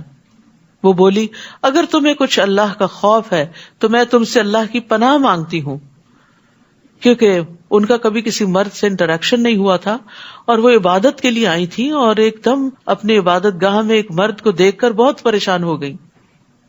تو انہوں نے شر دور کرنے کے لیے اور اس مرد کے شر سے جو ان کو پتہ نہیں تھا کہ فرشتے ہیں, پناہ مانگنے کے لیے اللہ عز و جل کا خوف دلایا کہ تم اللہ سے ڈرو. وہ بولے, میں تو تمہارے رب کا بھیجا ہوا ہوں, میں تو فرشتہ ہوں, مرد نہیں ہوں, اور اس لیے آیا ہوں کہ تمہیں ایک پاک سیرت لڑکا دوں. وہ بولی, میرے ہاں لڑکا کیسے ہوگا جبکہ مجھے کسی انسان نے چھوا تک نہیں اور میں بدکار بھی نہیں ہوں, یعنی کوئی سبب نہیں ہے بیٹا پیدا ہونے کا. وہ بولے, ہاں ایسا ہی ہوگا, تمہارے رب نے فرمایا ہے کہ میرے لیے یہ آسان سی بات ہے, اور اس لیے بھی ایسا ہوگا کہ ہم اس لڑکے کو لوگوں کے لیے ایک نشانی بنائیں اور وہ ہماری طرف سے رحمت ہوگا اور یہ کام ہو کے رہے گا. ڈن. چنانچہ مریم کو اس بچے کا حمل ٹھہر گیا اور وہ اس حالت میں ایک دور کے مکان میں علیحدہ جا بیٹھی. پھر زچگی کی درد انہیں ایک کھجور کے تنے تک لے آئی تو کہنے لگی, کاش میں اس سے پہلے مر چکی ہوتی اور میرا نام و نشان بھی باقی نہ رہتا. یعنی تکلیف بھی تھی اور اس بات کا خوف بھی تھا کہ اب اس بچے کو لے کے جائیں گی کہاں, اور خود وہ اتنی پرہیزگار اور نیک مشہور تھی, تو ایک نیک پاک دامن عورت سے کسی ایسی چیز کی توقع کوئی بھی نہیں کرتا, تو انہیں اپنی عزت کا بھی بہت خوف تھا. یعنی فزیکل النس بھی تھی اور ایموشنلی بھی پریشان تھی. اس وقت درخت کے نیچے سے فرشتے نے انہیں پکار کر کہا, غمزدہ نہ ہو, اللہ تحزنی, تمہارے رب نے تمہارے نیچے ایک چشمہ بہا دیا ہے, اور اس کھجور کے تنے کو زور سے ہلاؤ, وہ آپ پر تازہ پکی ہوئی کھجوریں گرائے گا. تو یاد رکھیے رزق کے لیے اسباب اختیار کرنا ضروری ہے. یعنی کھجوریں تھیں لیکن ہلانی خود پڑیں گی. رزق اللہ کی طرف سے آتا ہے لیکن محنت انسان کو کرنی پڑتی ہے, اور وہ محنت اس تکلیف کے وقت میں بھی ان کو کرنی پڑ رہی تھی, اور اس لیے بھی کہ اس وقت ایکسرسائز بھی ہو جائے اور اس کے ساتھ ساتھ یہ کہ انرجی بھی ملے. اور زچہ کے لیے کھجور سب سے بہترین چیز ہے. اور آج کل آپ دیکھ رہے ہیں کہ افطار کے وقت اتنے لمبے دن کے بعد پانی اور کھجور کھانے کے بعد یوں لگتا سیراب ہو گئے اور کچھ کھانے کی ضرورت نہیں ہے. کیا برکت ہے رمضان کی، اور کیا برکت ہے سحری کھانے کی، اور کیا برکت ہے افطار کی. سبحان اللہ. یعنی ایک عجیب ایکسپیرینس ہے. آپ سبھی کر رہے ہوں گے اس کو. رمضان آنے سے پہلے سبھی ڈرے ہوں گے لنچ ٹائم پہ کیا ہوگا، بڑی سخت بھوک لگتی، پتہ نہیں کہاں غائب ہوئی ہیں وہ بھوکیں ساری. یہ اللہ کی رحمت ہے، اور یہ ایک زبردست روحانی ایکسپیرینس ہوتا ہے جو اللہ سبحانہ وتعالیٰ ہر سال ہمیں کراتے ہیں، اور فزیکلی بھی اور ایموشنلی بھی ایک تزکیہ کرتے ہیں بندوں کا. تو رمضان ایک بہت بڑی نعمت ہے اللہ سبحانہ وتعالیٰ کی. تو بہرحال یہاں جو بات کی جا رہی ہے وہ یہ کہ انسان کو چاہیے کہ رزق کی تلاش میں کوئی نہ کوئی سبب اور ہیلا کرے، بیٹھا نہ رہے میں اللہ پہ توکل کرتا ہوں کچھ آ ہی جائے گا، ٹپک پڑے گا. نہیں، کچھ نہ کچھ کوشش کرنی پڑتی ہے. فَكُلِي وَاشْرَبِي وَقَرِّي عَيْنًا، بس کھاؤ پیو اور اپنی آنکھیں ٹھنڈی کرو. پھر اگر تمہیں کوئی آدمی دیکھے تو کہہ دینا میں نے اللہ کے لیے روزے کی نظر مانی ہے، لہذا آج کسی انسان سے بات نہ کروں گی. اب آئے گی الزامات کی بچھاڑ، تو اس کے جواب میں خاموشی. کتنا زبردست حل بتایا گیا. اور پھر اللہ کے لیے نظر مانی. ان کی شریعت میں چپ کا روزہ ہوتا تھا، شکر ہے ہماری میں نہیں، ورنہ ہم دورہ قرآن کیسے کرتے. اور پھر ایک اور بات یہ کہ چپ اللہ کے لیے اور بولنا بھی اللہ کے لیے. تو اصل عبادت یہی ہوتی ہے کہ جو چیز اللہ تعالی پسند کرے اس کو اس وقت پہ کر لینا، یہی اصل اطاعت ہے. یعنی اس پہ عقل یا لاجک اور یہ ساری چیزیں کاؤنٹ نہیں کرتی. اس پہ یہ دیکھنا پڑتا ہے کہ اللہ تعالیٰ کس مقرر وقت پہ آپ سے کیا چاہتے. سحری کے وقت کھانا روک دیں، افطاری کے وقت کچھ نہ کچھ ضرور کھائیں، چاہے پانی کا ایک گھونٹ ہی کیوں نہ ہو. تو یہاں پر اللہ سبحانہ تعالیٰ نے ان کو یہ کہا کہ آپ نے بولنا نہیں، بس چپ رہنا ہے. فَأَتَتْ بِهِ قَوْمَهَا تَحْمِلُهُ، پھر وہ اس بچے کو اٹھائے اپنی قوم میں آئیں. وہ کہنے لگے مریم تو بہتان والی چیز لائی ہے، یہ تو کچھ اچھا نہیں کیا تم نے.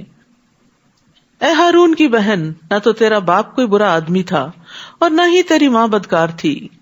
مریم نے اس بچے کی طرف اشارہ کر دیا تو وہ کہنے لگے ہم اس سے کلام کیسے کریں جو ابھی گود کا بچہ ہے. بچہ بول اٹھا، قال انی عبد اللہ آتانی الکتاب وجعلنی نبیا، میں اللہ کا بندہ ہوں، اللہ نے مجھے کتاب دی ہے اور نبی بنایا. سبحان اللہ. گود میں جو بچہ ہے اس کو نبوت عطا کر دی گئی ہے کہ یہ بڑا ہو کر اس کا کام کیا ہوگا. اور خاص طور پر یہ جو عیسیٰ علیہ السلام کی زبان سے کہلوایا گیا انی عبد اللہ، میں اللہ کا بندہ ہوں. تو جب بھی کوئی کرسچن آپ سے انٹریکٹ کرے اور عیسیٰ علیہ السلام کی پوزیشن پوچھنا چاہے کہ ہمارے دین میں کیا ہے، تو اس کو سورۃ مریم پڑھنے کے لیے دیا کریں کہ ہماری کتاب حضرت مریم کے بارے میں کیا کہتی ہے اور حضرت عیسیٰ کے بارے میں کیا کہتی ہے کہ انی عبداللہ، میں اللہ کا بندہ ہوں اور جہاں کہیں بھی میں رہوں اس نے مجھے بابرکت بنایا. وجعلنی مبارکا اینما کنت، کچھ لوگ خیر کی کنجیاں ہوتے ہیں، جہاں جاتے ہیں خیر پھیلاتے، جہاں جاتے ہیں دوسروں کی خوشی اور آرام کا سبب بنتے ہیں، ایسے لوگ مبارک ہوتے ہیں. اور کچھ لوگ شر کی کنجیاں ہوتے ہیں اور خیر کے تالے ہوتے ہیں. حدیث کے مفہوم سے اخذ کیا یہ بات میں نے، یعنی کچھ لوگوں سے آپ خیر کی توقع کر ہی نہیں سکتے. وہ آئیں گے تو آپ گھبرا اٹھیں گے، پتہ نہیں اب یہ کیا بات کریں گے، کون سا تانا دیں گے اور کہاں نقصان دے دیں گے اور کس چیز پہ تنقید شروع کر دیں گے اور کیا چیز خراب کر کے جائیں گے. تو یہ ساری چیزیں شر سے تعلق رکھتی ہیں. تو اب یہاں پر آپ دیکھیے کہ اللہ نے ان کو مبارک بنایا جہاں بھی میں ہوں، اینما کنتو، وَأَوْصَانِي بِالصَّلَاةِ وَالزَّكَاةِ، اور جب تک میں زندہ رہوں مجھے نماز اور زکوٰۃ ادا کرنے کا حکم دیا. مَا دُمْتُ حَيًّا وَبَرًّا بِوَالِدَتِي وَلَمْ يَجْعَلْنِي جَبَّارًا شَقِيًّا، اور یہ بھی کہ میں اپنی والدہ سے بہتر سلوک کرتا رہوں. والدین نہیں، صرف والدہ، کیونکہ والد تو تھے ہی نہیں. نیز اللہ نے مجھے جابر اور بدبخت نہیں بنایا. تو اس میں آپ دیکھیے کہ ایک طرف حقوق اللہ اور دوسری طرف حقوق العباد. اللہ کی عبادت میں صلاۃ اور زکوٰۃ، اور پھر ماں کے ساتھ حسن سلوک اور کسی کے ساتھ برا نہیں کرنا. لم یجعلنی جبارا شقیا، بدبخت نہیں ہوں، ظالم نہیں ہوں. ان صفات کا خاص طور پر کیوں ذکر کیا؟ کیونکہ بنی اسرائیل کے اندر یہ چیزیں ختم ہو چکی تھی. آج امت مسلمہ کا یہی حال ہے. نماز ختم ہو گئی ہے، زکوٰۃ ختم ہو گئی ہے. کسی وقت بھی آپ جا کے مسجدوں میں دیکھیں کتنے لوگ ملیں گے آپ کو. گھروں کے اندر آپ دیکھیں کیا اہتمام ہے نماز کا. اور پھر دوسری طرف زکوٰۃ بھی منمانے طریقے سے جو دینا ہو چیریٹی میں دیتے رہتے ہیں, باقاعدہ کیلکولیشن کر کے زکوٰۃ اینولی نہیں نکالتے, کیونکہ زکوٰۃ اس وقت تک ادا نہیں ہوتی جب تک اس کی نیت نہ ہو, جب تک اس کا حساب کتاب نہ ہو, اور جب تک وہ ان لوگوں کو نہ دی جائے جن کو دینا ضروری ہے, فریضہ ادا نہیں ہوتا. اور دوسری طرف والدین کے ساتھ آج اولاد کیا کر رہی ہے ہم سب جانتے ہیں. تو بنی اسرائیل جو تھے اس کے اندر یہی خرابیاں پیدا ہو چکی تھی. تو خاص طور پر عیسیٰ علیہ السلام ان خوبیوں کو لے کر آئے تھے. اور والدہ کا خیال اس لیے بھی کہ ان کے معاشرے میں بھی عورت بڑی کمزور تھی, عورت کے حقوق نہیں تھے. تو عیسیٰ علیہ السلام نے جب کہا کہ اپنی والدہ کے ساتھ اچھا سلوک کروں گا, تو یہ اصل میں عورت کے حقوق ہی کی ایک بات ہے. والسلام علی یوم ولدت و یوم اموت و یوم ابعث حیا, مجھ پر سلامتی ہو جس دن میں پیدا ہوا, جس دن میں مروں گا, اور اس دن بھی جب میں زندہ کر کے اٹھایا جاؤں گا. وہی 3 مواقع ہیں وحشت کے جن میں سلامتی کی بات ہو رہی ہے. یہ ہے عیسیٰ ابن مریم کا قصہ, یہی سچی بات ہے جس میں وہ جھگڑا کر رہے ہیں. اللہ کو یہ شایع نہیں کہ کسی کو اپنا بیٹا بنائے, وہ ایسی باتوں سے پاک ہے. جب وہ کسی کام کا فیصلہ کرتا ہے تو بس یہ کہہ دیتا ہے کہ ہو جا, تو وہ ہو جاتا ہے. وَإِنَّ اللَّهَ رَبِّي وَرَبُّكُمْ فَاعْبُدُوهُ هَذَا صِرَاطٌ مُسْتَقِيمٌ, اور آپ انہیں بتائیں کہ اللہ ہی میرا اور تمہارا رب ہے, لہذا اسی کی عبادت کرو, یہی سیدھی راہ ہے. پھر مختلف گروہوں نے آپس میں اختلاف کیا. بس ایسے کافروں کے لیے ہلاکت ہے جو بڑے دن کی حاضری کا انکار کر رہے ہیں. جس دن وہ ہمارے پاس آئیں گے اس روز وہ خوب سن رہے اور دیکھ رہے ہوں گے, لیکن یہ ظالم آج کھلی گمراہی میں پڑے ہوئے ہیں. نیز انہیں پچھتاوے کے دن سے ڈرائیے, یوم الحسرہ, جب ہر کام کا فیصلہ کیا جائے گا. آج تو یہ لوگ غفلت میں پڑے ہیں اور ایمان نہیں لا رہے. حسرت کہتے ہیں شدید ترین ندامت کو, اور ایسی چیز پہ مر مٹنا جو انسان سے چھوٹ گئی ہو اور اسے پکڑنا ممکن نہ ہو. کوئی اپرچونٹی ہاتھ سے نکل جائے, کوئی بہت قیمتی چیز اس سے فوت ہو جائے. تو قیامت کے دن کو یوم الحسرہ اس لیے کہا گیا کہ اس دن سب اپنی کوتاہیوں پر سخت نادم ہوں گے, حتیٰ کہ مومن بھی نادم ہوں گے. کہ اس دن انسان سوچے گا کہ میں نے اپنا فلاں وقت کیوں ضائع کیا, میں اس کام میں کیوں پڑی رہی, میں نے زیادہ بہتر طریقہ زندگی کیوں نہ اختیار کیا. یاد رکھیے, ہر وہ جگہ جہاں اللہ کا ذکر نہ کیا جائے وہ انسان کے لیے قیامت کے دن باعث حسرت ہوگی. رسول اللہ صلی اللہ علیہ وسلم نے فرمایا, جو لوگ کسی جگہ پر مجلس کریں لیکن اس میں اللہ کا ذکر نہ کریں, وہ ان کے لیے قیامت کے دن باعث حسرت ہوگی. اور جو آدمی کسی رستے پر چلتے ہوئے اللہ کا ذکر نہ کرے, گاڑی چلاتے ہوئے اگر ذکر نہیں کرے, وہ چلنا بھی قیامت کے دن اس کے لیے باعث حسرت ہوگا. اور جو آدمی اپنے بستر پر آئے یعنی سونے کے لیے لیکن وہ وہاں اللہ کا ذکر نہ کرے, تو وہ سونا بھی اس کے لیے باعث حسرت ہوگا. لیکن اس کے برعکس جو ذکر کر کے سوتا ہے اور وضو کی حالت میں سوتا ہے, اس کی ساری رات عبادت میں لکھی جاتی ہے. بلا شبہ ہم ہی زمین اور اس پر موجودہ سب چیزوں کے وارث ہوں گے, اور انہیں ہمارے ہی ہاں لوٹ کر آنا ہے. اور اس کتاب میں سیدنا ابراہیم کا قصہ بیان کیجئے. بلا شبہ وہ راست باز انسان اور ایک نبی تھے, بڑے سچے انسان تھے. صدیق اس کو کہتے ہیں جو سچ بولنے والا ہو اور سچ پہ قائم رہنے والا ہو. اور اس لیے بھی صدیق کہا جاتا ہے کہ وہ اللہ کی وحدانیت کی, رسولوں کی, قیامت کی, اللہ تعالیٰ کے احکامات کی تصدیق کرتا ہے. جب انہوں نے اپنے باپ سے کہا, ابا جان آپ ایسی چیزوں کی عبادت کیوں کرتے ہیں جو نہ سنتی ہیں نہ دیکھتی ہیں, نہ تمہارے کسی کام آ سکتی ہیں. ابا جان میرے پاس ایسا علم ہے جو آپ کے پاس نہیں آیا, لہٰذا میرے پیچھے چلیے, میں آپ کو سیدھی راہ بتاؤں گا. بعض اوقات ایسا ہوتا ہے کہ اولاد والدین سے زیادہ سمجھدار ہوتی ہے. ابا جان شیطان کی عبادت نہ کیجیے, وہ تو اللہ کا نافرمان ہے. کتنی زبردست لاجک دی انہوں نے. ابا جان مجھے خطرہ ہے کہ اللہ تعالیٰ سے آپ کو سزا ملے گی اور آپ شیطان کے ساتھی بن جائیں گے. یہاں پر آپ دیکھیں, یا ابتی یا ابتی یا ابتی, 3 کنزیکٹیو آیات یا ابتی سے شروع ہو رہی ہیں. پیار سے بات کر رہے ہیں. والدین کو بھی اگر کچھ سمجھانا ہو تو پیار اور محبت سے سمجھائیں, چاہے وہ کافر ہی کیوں نہ ہو, چاہے وہ کتنا بھی بڑے مجرم کیوں نہ ہو, لیکن ان کے ساتھ بات کرتے ہوئے ادب لازم ہے. باپ نے جواب دیا, ابراہیم کیا تو میرے معبودوں سے برگشتہ ہو گیا؟ اگر تو اس کام سے باز نہ آیا تو میں تجھے سنسار کر دوں گا، اور بہتر یہ ہے کہ تو ایک طویل مدت تک کے لیے میری آنکھوں سے دور چلا جا، نکل جاؤ یہاں سے، گھر سے کک آؤٹ کر دیا۔ ابراہیم نے جواب دیا، ابا جان آپ پر سلام ہو، میں اپنے رب سے آپ کے لیے بخشش کی دعا کروں گا، بلا شبہ میرا رب مجھ پر مہربان ہے۔ میں آپ لوگوں کو بھی چھوڑے جا رہا ہوں اور ان کو بھی جنہیں تم لوگ اللہ کے سوا پکارتے ہو، میں تو اپنے رب ہی کو پکاروں گا، مجھے امید ہے کہ میں اپنے رب کو پکار کر کبھی محروم نہ رہوں گا۔ وہی امید والی بات جو زکریا علیہ السلام کے اندر تھی، اللہ اکون بدعاء ربی شقیہ، رب سننے والا ہے، کوئی نا امیدی نہیں، مایوسی نہیں۔ پھر جب ابراہیم علیہ السلام ان لوگوں کو چھوڑ کر ہجرت کر گئے اور ان چیزوں کو بھی جنہیں وہ لوگ اللہ کے سوا پوچھتے تھے انہیں بھی چھوڑ دیا، تو ہم نے انہیں اسحاق عطا کیا اور اس کے بعد یعقوب بھی، ان سب کو ہم نے نبی بنایا۔ کس طرح اللہ سبحانہ و تعالیٰ نے کمپنسیٹ کیا، والدین اور رشتہ دار اور ماں باپ اور خاندان اور کنبہ اور قبیلہ اور دوست اور علاقہ، ان سب کا بہترین نعم البدل دیا کہ نیک اولاد دی۔ بعض اوقات انسان ماں باپ کے گھر دکھی ہوتا ہے، آگے اللہ تعالیٰ اس کو سسرال میں بڑے بھاگ لگا دیتا ہے، تو انسان کو کبھی مایوس نہیں ہونا چاہیے۔ کبھی شوہر کی طرف سے کوئی تکلیف پہنچتی ہے تو اولاد کی طرف سے آنکھوں کی ٹھنڈک نصیب ہو جاتی ہے، تو انسان کو اللہ تعالیٰ سے خیر ہی مانگتے رہنا چاہیے۔ ہم نے ان سب کو اپنی رحمت سے نوازا تھا اور ذکر خیر سے بلند کیا تھا۔ وَجَعَلْنَا لَهُمْ لِسَانَ صِدْقٍ عَلِيًّا، یعنی ان کو دنیا میں بھی اچھی ناموری عطا کی۔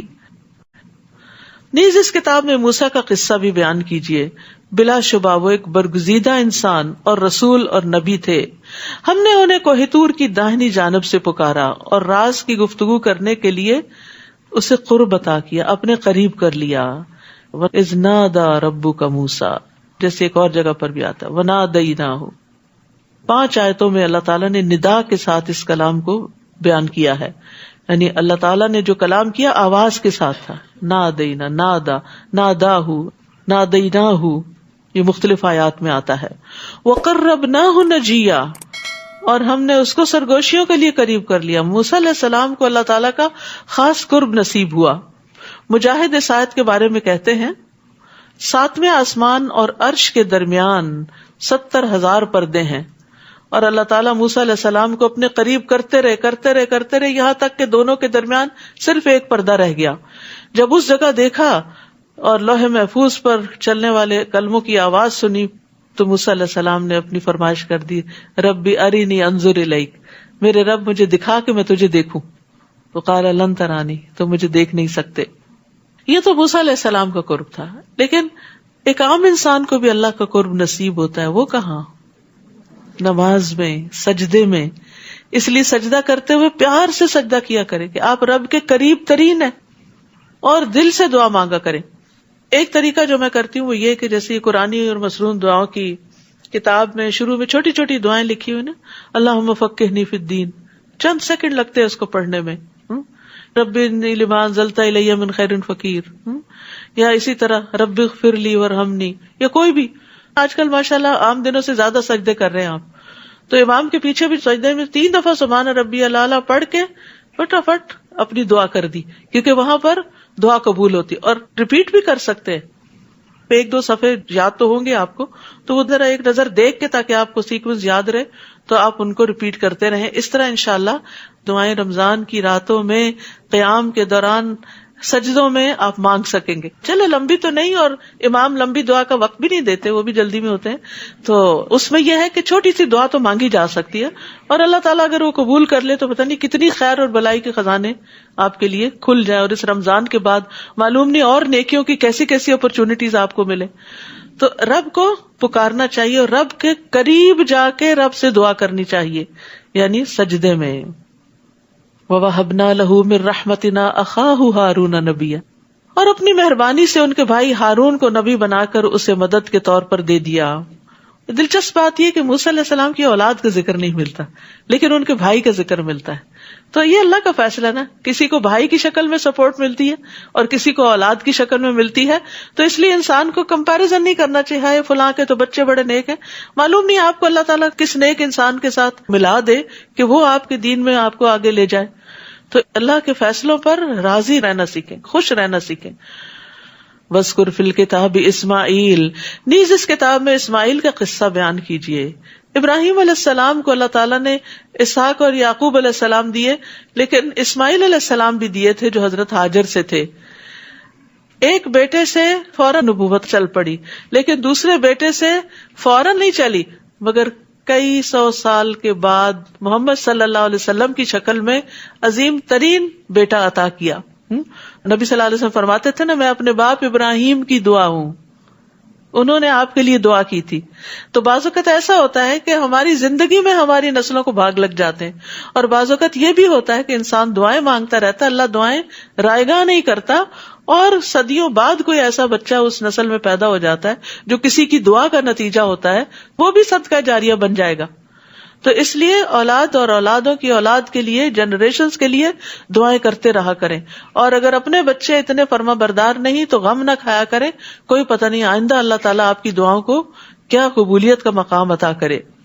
نیز اس کتاب میں اسماعیل کا قصہ بیان کیجیے، وہ وعدے کے سچے.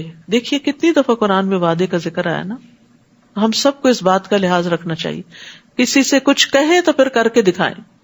اللہ سے وعدہ کرے، کوئی نظر مانے، منت مانے، یا بندوں کے ساتھ کوئی وعدہ کرے تو اس کو پھر حتی الامکان نبھائیں. تو اللہ تعالیٰ نے ان کے وعدے کی پابندی کی وجہ سے ان کی یہ صفت یہاں بیان کی. اور وہ رسول نبی تھے، اور یہ انبیاء کے اخلاق میں سے ہے. نبی صلی اللہ علیہ وسلم کی خوبی بھی کیا تھی؟ کان صادق الوعد. اور خوبی کیا تھی اسماعیل علیہ السلام کی؟ وہ اپنے گھر والوں کو نماز اور زکوٰۃ کا حکم دیتے تھے. عیسیٰ علیہ السلام نے کہا کہ میں نماز اور زکوٰۃ ادا کرتا ہوں اور والدہ کا فرما بردار ہوں. اور یہاں اسماعیل علیہ السلام نہ صرف یہ کہ خود پڑھتے ہیں بلکہ اپنے بچوں کو بھی اس راہ پہ لگاتے ہیں، اور اپنے رب کے نزدیک ایک پسندیدہ انسان تھے. تو یاد رکھیے رسول اللہ صلی اللہ علیہ وسلم نے فرمایا اپنے بچوں کو نماز پڑھنے کا حکم دو جب وہ 7 سال کے ہو جائیں، اور جب وہ 10 برس کے ہوں تو انہیں ترک نماز پر مارو اور ان کے بستر آپس میں جدا کر دو. یعنی 10 سال میں پھر نو ایکسکیوز. نیز اس کتاب میں ادریس کا بھی ذکر کیجیے، وہ ایک راست باز انسان اور نبی تھے. یہاں سچائی کا ذکر کیا گیا، اور یہ سچائی بات کی بھی ہوتی ہے اور وعدے کی بھی ہوتی ہے.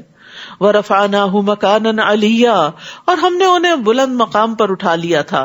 یہ وہ انبیاء ہیں جن پر اللہ نے انعام کیا تھا. وہ آدم کی اولاد سے اور ان لوگوں سے تھے جنہیں ہم نے نوح کے ساتھ کشتی میں سوار کیا تھا، اور ابراہیم اور اسرائیل کی اولاد سے یعنی یعقوب علیہ السلام کی اولاد سے تھے، اور ان لوگوں سے تھے جنہیں ہم نے ہدایت عطا کی تھی اور برگزیدہ کیا تھا. جب انہیں اللہ تعالیٰ کی آیات سنائی جاتی تو وہ روتے ہوئے سجدے میں گر جاتے. یعنی آیات سن کر ان کے دل پر ایسی کیفیت طاری ہو جاتی تھی. لیکن یہ کیفیت اسی پہ ہو سکتی ہے جس کو قرآن سمجھ آتا ہو. پھر ان کے بعد ان کی نالائق اولاد ان کی جانشین بنی جنہوں نے نماز کو ضائع کر دیا. تو نالائق اولاد کون سی ہوتی ہے؟ جو نماز چھوڑ دے اور اپنی خواہشات کے پیچھے لگ گئے. دنیا دنیا دنیا. وہ عنقریب گمراہی کے انجام سے دوچار ہوں گے. فَسَوْفَ يَلْقَوْنَ غَيًّا. ابن مسعود کہتے ہیں کہ غی جہنم کی ایک وادی ہے جس کی گہرائی بہت لمبی اور اس کی خوراک بہت بری ہے.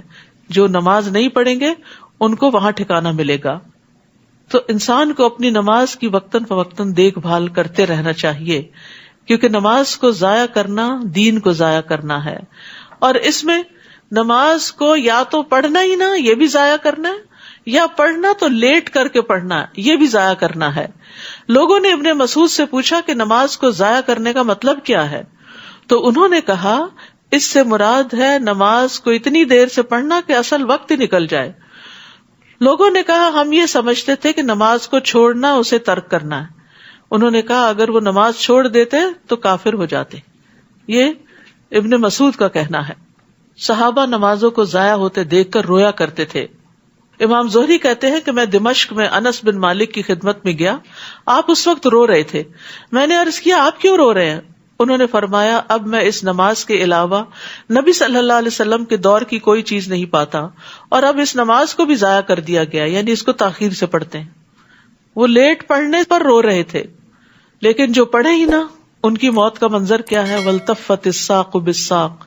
الی ربک یومئذ المساق فلا صدق ولا صلی ولکن کذب وتولی، اور پنڈلی کے ساتھ پنڈلی لپٹ جائے گی، یعنی موت کا وقت جب آئے گا اس دن تیرے رب کی طرف روانگی ہے، نہ اس نے تصدیق کی نہ نماز ادا کی، لیکن جھٹلایا اور منہ پھیرا۔ اور یاد رکھیے وہ حدیث نبی صلی اللہ علیہ وسلم کا خواب جس میں ایک شخص کا سر پتھر سے کچلا جا رہا تھا، جو قرآن کا حافظ تھا لیکن قرآن سے غافل ہو گیا اور فرض نماز پڑھے بغیر سو جاتا تھا، یعنی نمازوں کی کوئی پرواہ نہیں۔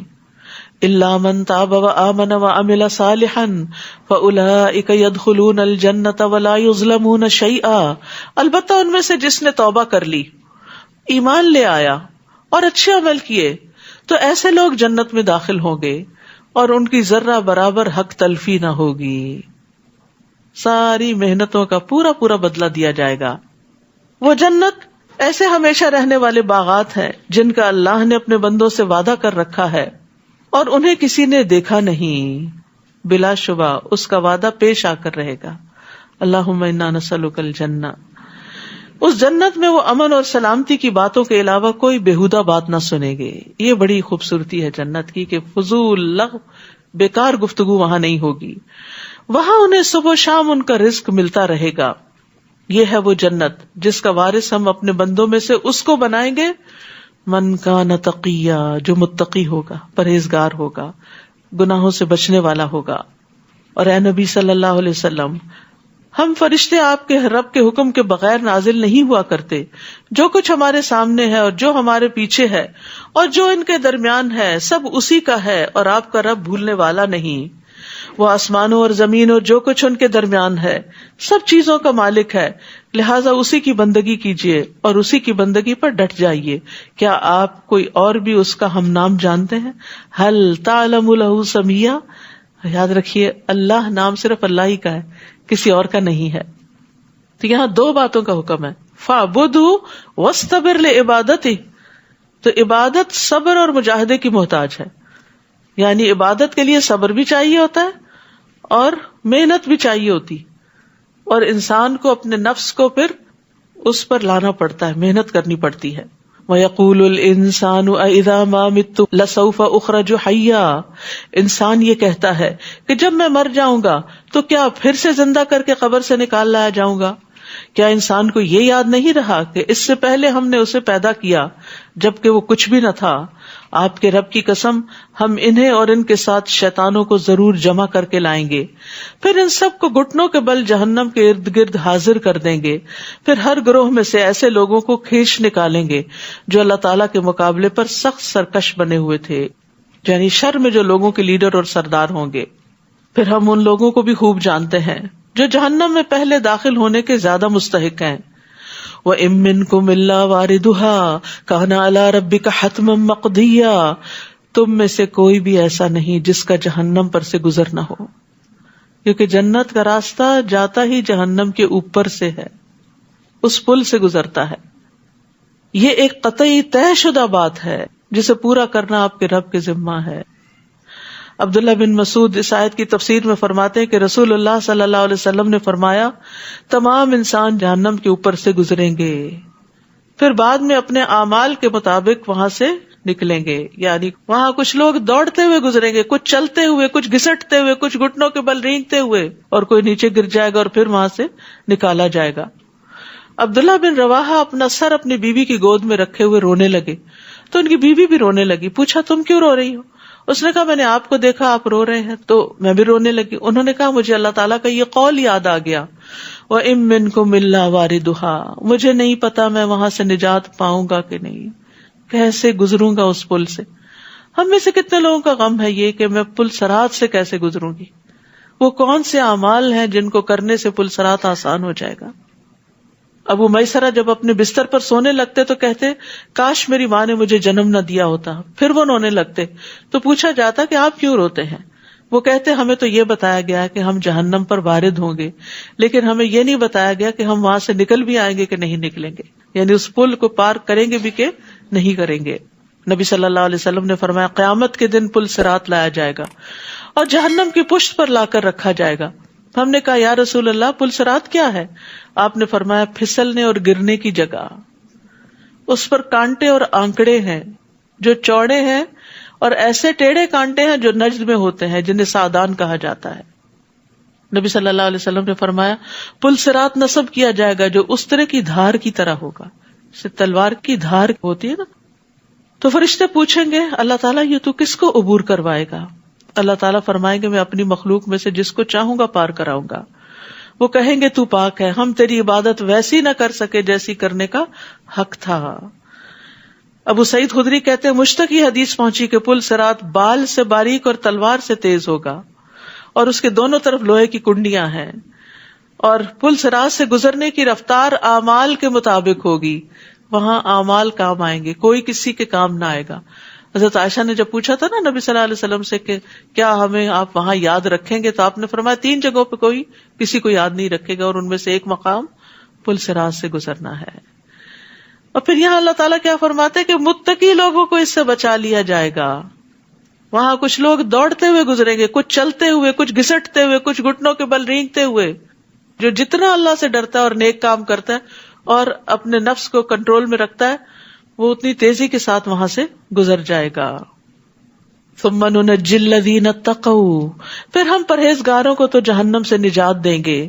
وَنَذَرُ الظَّالِمِينَ فِيهَا جِثِيًّا، مگر ظالموں کو اس میں گھٹنوں کے بل گرے ہوئے چھوڑ دیں گے. اور جب ان پر ہماری واضح آیات پڑھی جاتی ہیں تو کافر ایمان والوں سے کہتے ہیں بتاؤ ہم دونوں گروہوں میں سے کس کی حالت بہتر ہے اور کس کی مجلس اچھی ہے، دار ارقم اچھا ہے یا دار الندوہ اچھا ہے. ان کو اپنی مجلس پر بڑا فخر تھا، اپنی اسمبلی کی جگہ پر. حالانکہ ہم ان سے پہلے کئی ایسی قومیں ہلاک کر چکے ہیں جو ساز و سامان اور ظاہری شان و شوکت کے لحاظ سے ان سے بہتر تھی. تو یاد رکھیے اچھے لباس اور اچھے رہن سہن کا اللہ کے یہاں کوئی مقام نہیں. اللہ سبحانہ وتعالیٰ جسموں اور شکلوں کو نہیں دیکھتا، اللہ سبحانہ وتعالیٰ انسان کے دل کو دیکھتا ہے کہ اس میں تقویٰ کتنا ہے، اور اعمال کو دیکھتا ہے کہ یہ کر کے کیا لایا ہے. آپ ان سے کہیے جو شخص گمراہی میں پڑا ہوا ہو تو اللہ تعالیٰ اسے ایک مدت تک ڈھیل دیے جاتے ہیں، یہاں تک کہ یہ لوگ وہ کچھ دیکھ لیتے ہیں جس کا ان سے وعدہ کیا جاتا ہے، خواہ یہ عذاب الہی ہو یا قیامت ہو. اس وقت انہیں معلوم ہو جائے گا کہ کس کا حال برا ہے اور کس کا جتھا کمزور ہے. اور جو لوگ راہ راست پر چلتے ہیں اللہ انہیں مزید ہدایت عطا کرتے ہیں. نیکی کے راستے پہ چلنے کا نتیجہ آگے نیکیوں سے ملاقات ہے، اور باقی رہنے والی نیکیاں ہی آپ کے رب کے نزدیک ثواب اور انجام کے لحاظ سے بہتر ہیں. والباقیات الصالحات خیر عند ربک ثوابا وخیر مردا.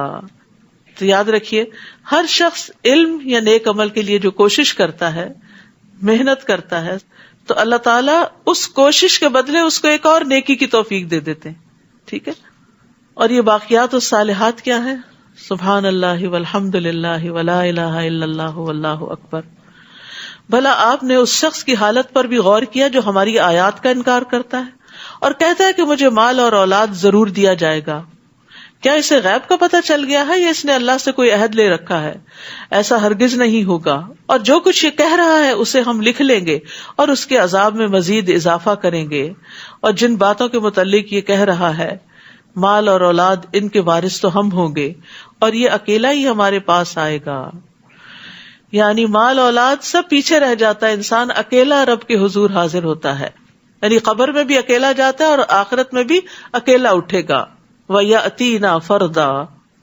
نیز ان لوگوں نے اللہ کے سوا دوسرے معبود بنا رکھے ہیں تاکہ وہ ان کے مددگار بنے. ایسا ہرگز نہ ہوگا، وہ معبود تو ان کی عبادت سے ہی انکار کر دیں گے بلکہ الٹا ان کے مخالف بن جائیں گے. تو جو غیر اللہ سے مدد طلب کرتا ہے وہ بے یار و مددگار ہی رہتا ہے. آپ دیکھتے نہیں کہ ہم نے کافروں پر شیطان چھوڑ رکھے ہیں جو انہیں ہر وقت مخالفت حق پر اکساتے رہتے ہیں، یعنی خواہشات میں مبتلا کرتے رہتے ہیں، فساد کی راہیں دکھاتے ہیں. سو آپ ان پر نزول عذاب کے لیے جلدی نہ کیجیے، ہم ان کی گنتی کے دن شمار کر رہے ہیں. جس دن ہم پرہیزگاروں کو اکٹھا کریں گے کہ وہ رحمان کے مہمان بنے، اور مجرموں کو پیاسے جانوروں کی طرح جہنم کی طرف ہانک لے جائیں گے. اس دن کوئی بھی کسی کی سفارش نہ کر سکے گا مگر جس نے اللہ سے عہد لیا ہو. اور بعض لوگ کہتے ہیں کہ رحمان کی اولاد ہے. یہ تو اتنی بری بات ہے جو تم گھڑ لائے ہو، جس سے ابھی آسمان پھٹ پڑے اور زمین شق ہو جائے اور پہاڑ دھڑام سے گر پڑے. یعنی شرک جو ہے اس سے ساری مخلوقات ڈرتی ہے اور کانپتی ہے. اس بات پر کہ انہوں نے رحمان کے لیے اولاد کا دعویٰ کیا، حالانکہ رحمان کے شایان شان نہیں کہ وہ کسی کو اولاد بنائے. آسمان اور زمین میں جو کچھ بھی ہے وہ سب رحمان کے حضور غلام بن کر آئیں گے. رحمان نے ان سب چیزوں کا ریکارڈ رکھا ہے اور ان کی پوری گنتی کر رکھی ہے. یہ سب قیامت کے دن اس کے حضور تنے تنہا حاضر ہوں گے. ان الذین آمنوا وعملوا الصالحات سیجعل لهم الرحمن ودا، یقیناً جو لوگ ایمان لائے اور اچھے کام کر رہے ہیں ان قریب اللہ تعالیٰ ان کے لیے لوگوں کے دلوں میں محبت پیدا کر دیں گے. تو مومنوں کی آپس کی محبت اللہ کا انعام ہے، یعنی اللہ بھی ان سے محبت کرتا ہے اور مومن بندے بھی ان سے محبت کرتے ہیں. یعنی نیک لوگ جو ہوتے ہیں وہ آپس میں ایک دوسرے سے محبت کرتے ہیں، فرشتے بھی ان سے محبت کرتے ہیں. حرم بن حیان کہتے ہیں جو بندہ اپنے دل کے ساتھ اللہ کی طرف متوجہ ہو جائے تو اللہ مومنوں کے دلوں کو اس کی طرف متوجہ کر دیتا ہے، یہاں تک کہ اللہ اسے مومنین کی محبت عطا کر دیتا ہے.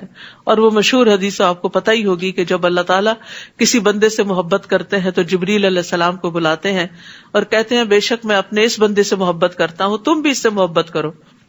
تو جبریل حاملین عرش میں اس کا چرچا کرتے ہیں، تو آسمان والے حاملین عرش کی ملی جلی آوازوں کا شور سنتے ہیں تو ساتھ میں آسمان والے اس سے محبت کرتے ہیں، پھر ہر ایک آسمان والے اس سے محبت کرتے ہیں، یہاں تک کہ وہ محبت آسمان دنیا تک آ جاتی ہے. پھر اس کا ذکر زمین پر اتر آتا ہے، پھر زمین والے بھی اس سے محبت کرتے ہیں. تو یہ اللہ کی محبت کی نشانی ہوتی ہے کہ کسی بندے کو لوگوں کی محبت نصیب ہو اور پھر اللہ تعالیٰ اس سے راضی ہو جائے. پس اے نبی، ہم نے اس قرآن کو آپ کی زبان میں آسان بنا دیا تاکہ آپ اس سے پرہیزگاروں کو خوشخبری دیں اور جھگڑالو قوم کو، بحث کرنے والوں کو ڈرائیں. ہم ان سے پہلے کئی قومیں ہلاک کر چکے ہیں، کیا آپ ان میں سے کسی کا نشان پاتے ہیں یا ان میں سے کسی کی بھنک بھی آپ کو سنائی دیتی ہے؟ سب بجھ کے رہ گئے ہیں. سورۃ طٰہٰ ما انزلنا علیک القرآن لتشقی، ہم نے یہ قرآن آپ پر اس لیے نازل نہیں کیا کہ آپ مشقت میں پڑ جائیں. الا تذکرۃ لمن یخشی، یہ تو ہر اس شخص کے لیے نصیحت ہے جو اللہ سے ڈرتا ہے، جس سے اس کا دل نرم ہو جاتا ہے. نصیحت وہ ہوتی ہے جسے سن کر دل نرم ہو جائے اور انسان اللہ کے حکم پر عمل کرنے لگے، اور ڈرنے والے ہی نصیحت قبول کرتے ہیں. یہ اس رب کی طرف سے نازل ہوا ہے جس نے زمین اور بلند آسمانوں کو پیدا کیا. رحمان اپنے عرش پر قرار پکڑا ہے. جو کچھ آسمانوں میں ہے اور جو کچھ زمین میں ہے اور جو کچھ ان دونوں کے درمیان ہے اور جو کچھ زمین کی انتہائی گہرائی میں ہے، ان سب چیزوں کا وہی مالک ہے. اگر آپ بلند آواز سے بات کریں تو وہ تو چپکے سے کہی ہوئی بات بلکہ اس سے بھی خفی تر بات کو جانتا ہے. اللہ کے سوا کوئی الہ نہیں، اس کے سارے ہی نام اچھے ہیں. لہ الاسماء الحسنی. اور کیا آپ کو موسیٰ کی خبر بھی پہنچی ہے جب اس نے آگ دیکھی تو اپنے گھر والوں سے کہا ٹھہرو. یہ واقعہ مصر سے واپسی پر پیش آیا تھا. کہا ٹھہرو، مجھے آگ نظر آئی ہے، شاید میں وہاں سے آپ کے لیے کوئی انگارہ لا سکوں یا مجھے وہاں سے راہ کا ہی پتہ چل جائے. جب وہ وہاں پہنچے تو اسے آواز آئی، اے موسیٰ میں تمہارا رب ہوں، اس وقت تم طوا کے مقدس میدان میں ہو، لہٰذا جوتے اتار لو، اور میں نے تمہیں نبوت کے لیے چن لیا ہے، لہٰذا جو وحی کی جاتی ہے اسے غور سے سنو. بے شک میں ہی ہوں اللہ، میرے سوا کوئی الہ نہیں، لہٰذا میری ہی عبادت کرو اور میری یاد کے لیے نماز قائم کرو. یہ تھا پہلا پیغام جو موسیٰ علیہ السلام کو نبوت کے بعد دیا گیا، اللہ ہی کی عبادت. اور ہر پیغمبر نے پھر اپنی قوم کو یہی میسج دیا. اور نماز کی اہمیت بھی یہاں سے پتہ چلتی ہے کہ عبادت میں سب سے پہلی عبادت توحید کے بعد نماز کا قائم کرنا ہے.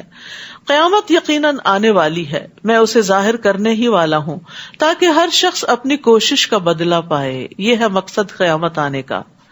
لہٰذا جو شخص قیامت پر ایمان نہیں لاتا اور اپنی خواہش کے پیچھے لگا ہوا ہے وہ تمہیں قیامت کے ذکر سے روک نہ دے ورنہ تم بھی ہلاک ہو جاؤ گے. اب دیکھیے کہ لوگوں کو قیامت کا تذکرہ پسند نہیں، موت کا ذکر پسند نہیں ہوتا. وہ کہتے ہیں یہ باتیں روز نہ کیا کرو. نہیں، یہ کرنے کی باتیں ہوتی ہیں، اپنی اولاد سے بھی، گھر والوں سے بھی، خود اپنے آپ کو بھی سنانے کی، کیونکہ یہ تو یقینی حقیقت ہے. اور اے موسیٰ یہ تمہارے داہنے ہاتھ میں کیا ہے؟ وہ لاٹھی تھی، عصا تھا موسیٰ کا، جس کے بارے میں اللہ تعالیٰ نے پوچھا، اور پوچھا اس لیے تاکہ وہ متوجہ ہو، اس کی امپورٹنس جانے. موسیٰ نے جواب دیا، یہ میری لاٹھی ہے، میں اس پر ٹیک لگاتا ہوں اور اپنی بکریوں کے لیے پتے جھاڑتا ہوں، علاوہ ازیں میرے لیے اس میں اور بھی کئی فوائد ہیں۔ اللہ تعالیٰ نے فرمایا موسیٰ اسے زمین پر ڈال دو۔ وہ فائدے بتا رہے ہیں، اللہ تعالیٰ کا حکم آ گیا نیچے پھینک دو، اور اس میں حکمت تھی۔ پھر جب موسیٰ نے اسے زمین پر پھینکا تو یکدم وہ سانپ بن کر دوڑنے لگا۔ اللہ تعالیٰ نے فرمایا اسے پکڑو اور ڈرو نہیں، ہم جلد ہی اسے اس کی پہلی حالت پر لے آئیں گے، اور ذرا اپنا ہاتھ اپنی بغل میں دباؤ، یہ بغیر کسی تکلیف کے چمکتا ہوا نکلے گا، یہ دوسری نشانی ہے۔ یہ اس لیے کہ ہم تمہیں اپنی بڑی بڑی نشانیاں دکھلانے والے ہیں، ابھی تو آغاز ہے۔ اب تم فرعون کے پاس جاؤ کہ وہ سرکش ہو گیا ہے۔ موسیٰ علیہ السلام نے عرض کیا، رب اشرح لی صدری، اے میرے رب میرا سینہ کھول دے۔ جب سینہ کھل جاتا ہے، شرح صدر ہو جاتا ہے، تو حق قبول کرنا بڑا آسان ہوتا ہے اور انسان کا دل بڑا ہو جاتا ہے۔ یعنی صرف یہ مطلب نہیں ہوتا کہ ٹیکسٹ مجھے سمجھ آ جائے، اس کا مطلب ہوتا ہے کہ میرے یقین میں اضافہ ہو، میرے ایمان میں اضافہ ہو، اور میری بزدلی ختم ہو، میرا اللہ پہ بھروسہ زیادہ ہو، اور جو بھی کوئی کام آپ کرنے جا رہے ہیں اس کو آپ بہترین طریقے سے کر سکیں۔ چاہے آپ کوئی رشتہ ہی لینے جا رہے ہوں تو رب اشرح لی صدری، اللہ میرا سینہ کھول دے، مجھے صحیح بات سجا دے۔ ویسر لی امری واحلل عقدۃ من لسانی، کمیونیکیشن آسان ہو۔ یفقہوا قولی، جو میں کہنا چاہ رہا ہوں دوسروں کو سمجھ آ جائے۔ بہت دفعہ مس کمیونیکیشن، لیک آف انڈرسٹینڈنگ فساد کا باعث بن جاتی۔ آپ کچھ کہہ رہے ہیں، دوسرا کچھ اور سمجھ رہے ہیں، آپ بات شروع ہی کر رہے ہیں، دوسرا بھڑک کے اٹھ رہے ہیں۔ تو ہو سکتا ہے کہ آپ کے کہنے کے انداز میں کوئی ایسی چیز ہو کہ جس سے دوسرا اوفینڈ ہو گیا ہو، تو دوسرا اس کو اپنے لیے اوفینس سمجھ رہا ہو۔ تو انسان کو ہر موقع پر یہ دعا بڑا فائدہ دیتی ہے۔ وَيَسِّرْ لِي أَمْرِي، اور میرے لیے میرا کام آسان بنا دے۔ وَاحْلُلْ عُقْدَةً مِّن لِّسَانِي، اور میری زبان سے لکنت کی گرہ کھول دے جو موسیٰ علیہ السلام کو لاحق تھی۔ يَفْقَهُوا قَوْلِي، تاکہ لوگ میری بات سمجھ سکیں۔ وَاجْعَل لِّي وَزِيرًا مِّنْ أَهْلِي، اور میرے لیے میرے خاندان میں سے ایک مددگار مقرر کر دے۔ ہارون اخی، ہارون کو جو میرا بھائی ہے۔ اشدد بہ ازری، اس سے میری کمر کو مضبوط کر۔ واشرکہ فی امری، اور اسے میرے کام میں شریک کر۔ یہ ہے شرح صدر، کہ دوسروں کو کام میں شریک کر لینا، دوسروں سے کام لے لینا، دوسروں کو اپنا مددگار بنا لینا۔ کئی نسبحک کثیرا، تاکہ ہم تیری تسبیح بیان کریں۔ ونذکرک کثیرا، اور خوب خوب تیرا ذکر کریں۔ انک کنت بنا بصیرا، بلا شبہ تو ہر آن ہمیں دیکھ رہا ہے۔ قال قد اوتیت سؤلک یا موسیٰ، اللہ تعالیٰ نے فرمایا موسیٰ جو کچھ تم نے مانگا وہ تمہیں دے دیا گیا، ساری دعائیں قبول ہو گئیں۔ سبحان اللہ۔ اور ہم نے تم پر ایک اور مرتبہ بھی احسان کیا تھا، وہ وقت یاد کرو جبکہ ہم نے تمہاری ماں کی طرف اشارہ کیا، جو وحی کے ذریعے کیا جاتا، یعنی خفیہ اشارہ کیا جو کسی کو نہیں پتا چلا، صرف انہی تک بات پہنچی، کہ تم اس بچے موسیٰ کو صندوق میں رکھو، پھر اس صندوق کو دریا میں ڈال دو، دریا اس صندوق کو ساحل پہ پھینک دے گا جسے میرا اور موسیٰ کا دشمن اٹھا لے گا۔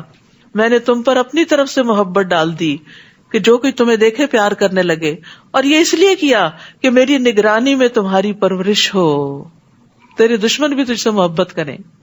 جب تمہاری بہن لبے ساحل تمہارے ساتھ ساتھ چل رہی تھی، موسیٰ پانی میں تھے اور بہن کنارے پر، اور جب فرعون نے صندوق اٹھا لیا تو انہیں کہنے لگی کیا میں تمہیں ایسے شخص کا پتہ دوں جو اس بچے کی ٹھیک طرح پرورش کر سکے؟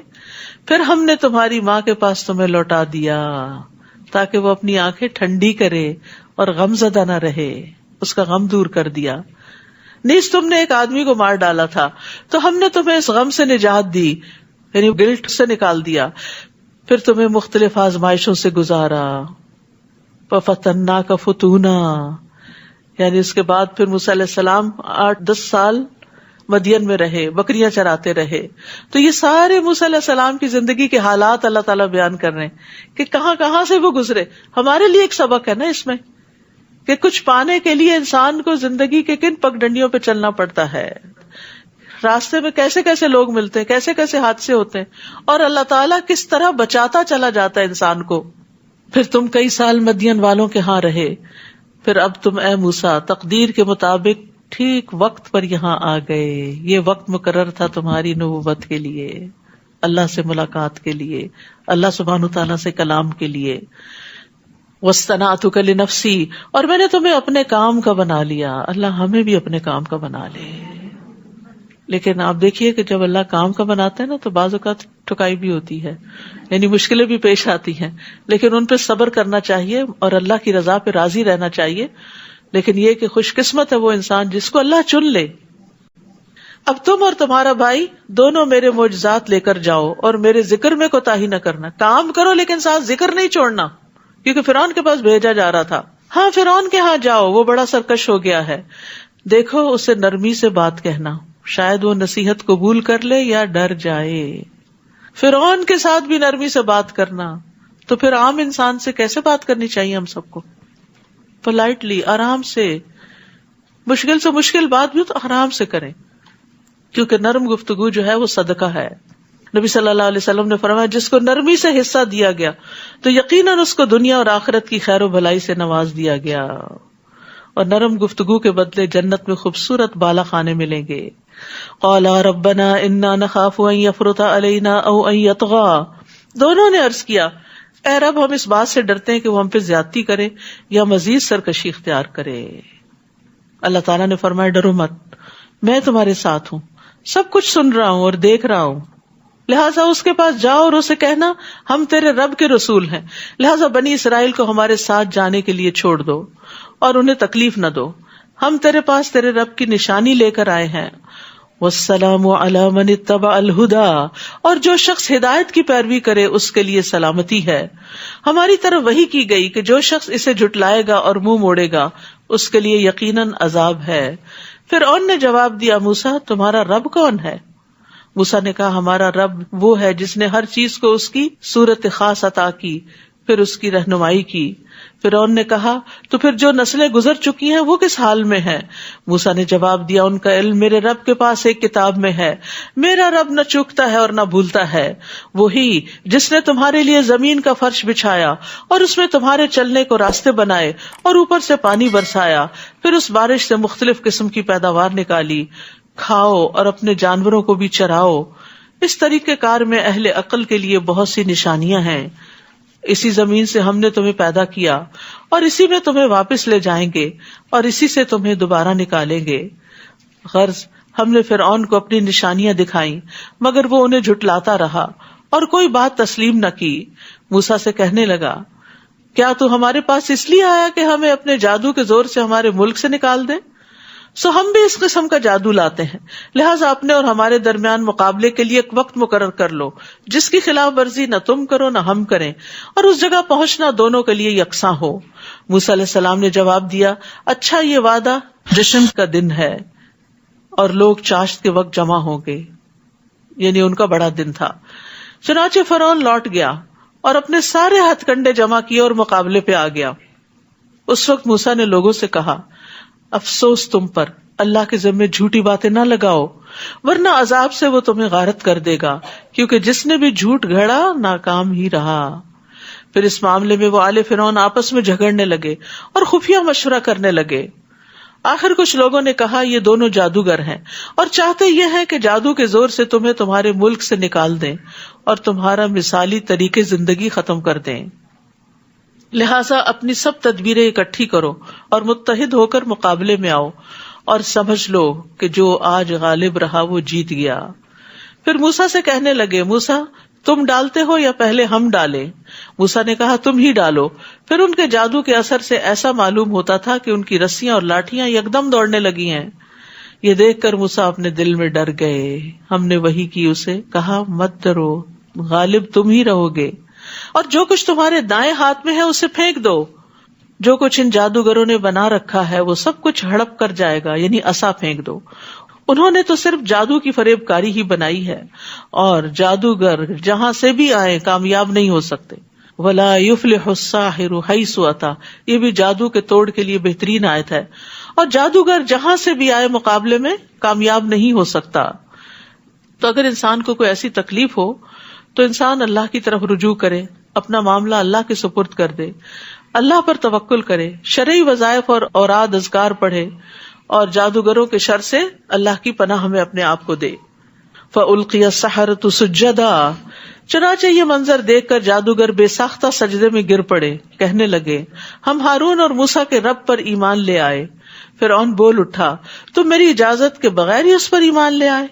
یقیناً موسیٰ تمہارا بڑا ہے جس نے تمہیں جادو سکھایا ہے.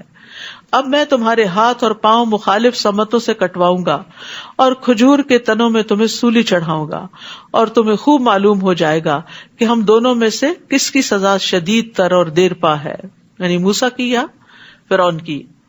جادوگر کہنے لگے جس ذات نے ہمیں پیدا کیا ہے اور جو کچھ ہمارے پاس واضح دلائل آ چکے ہیں ان پر ہم تجھے کبھی ترجیح نہیں دے سکتے، لہذا جو کچھ تو کرنا چاہتا ہے کر لے، تو بس اس دنیا کی زندگی کا ہی خاتمہ کر سکتا ہے.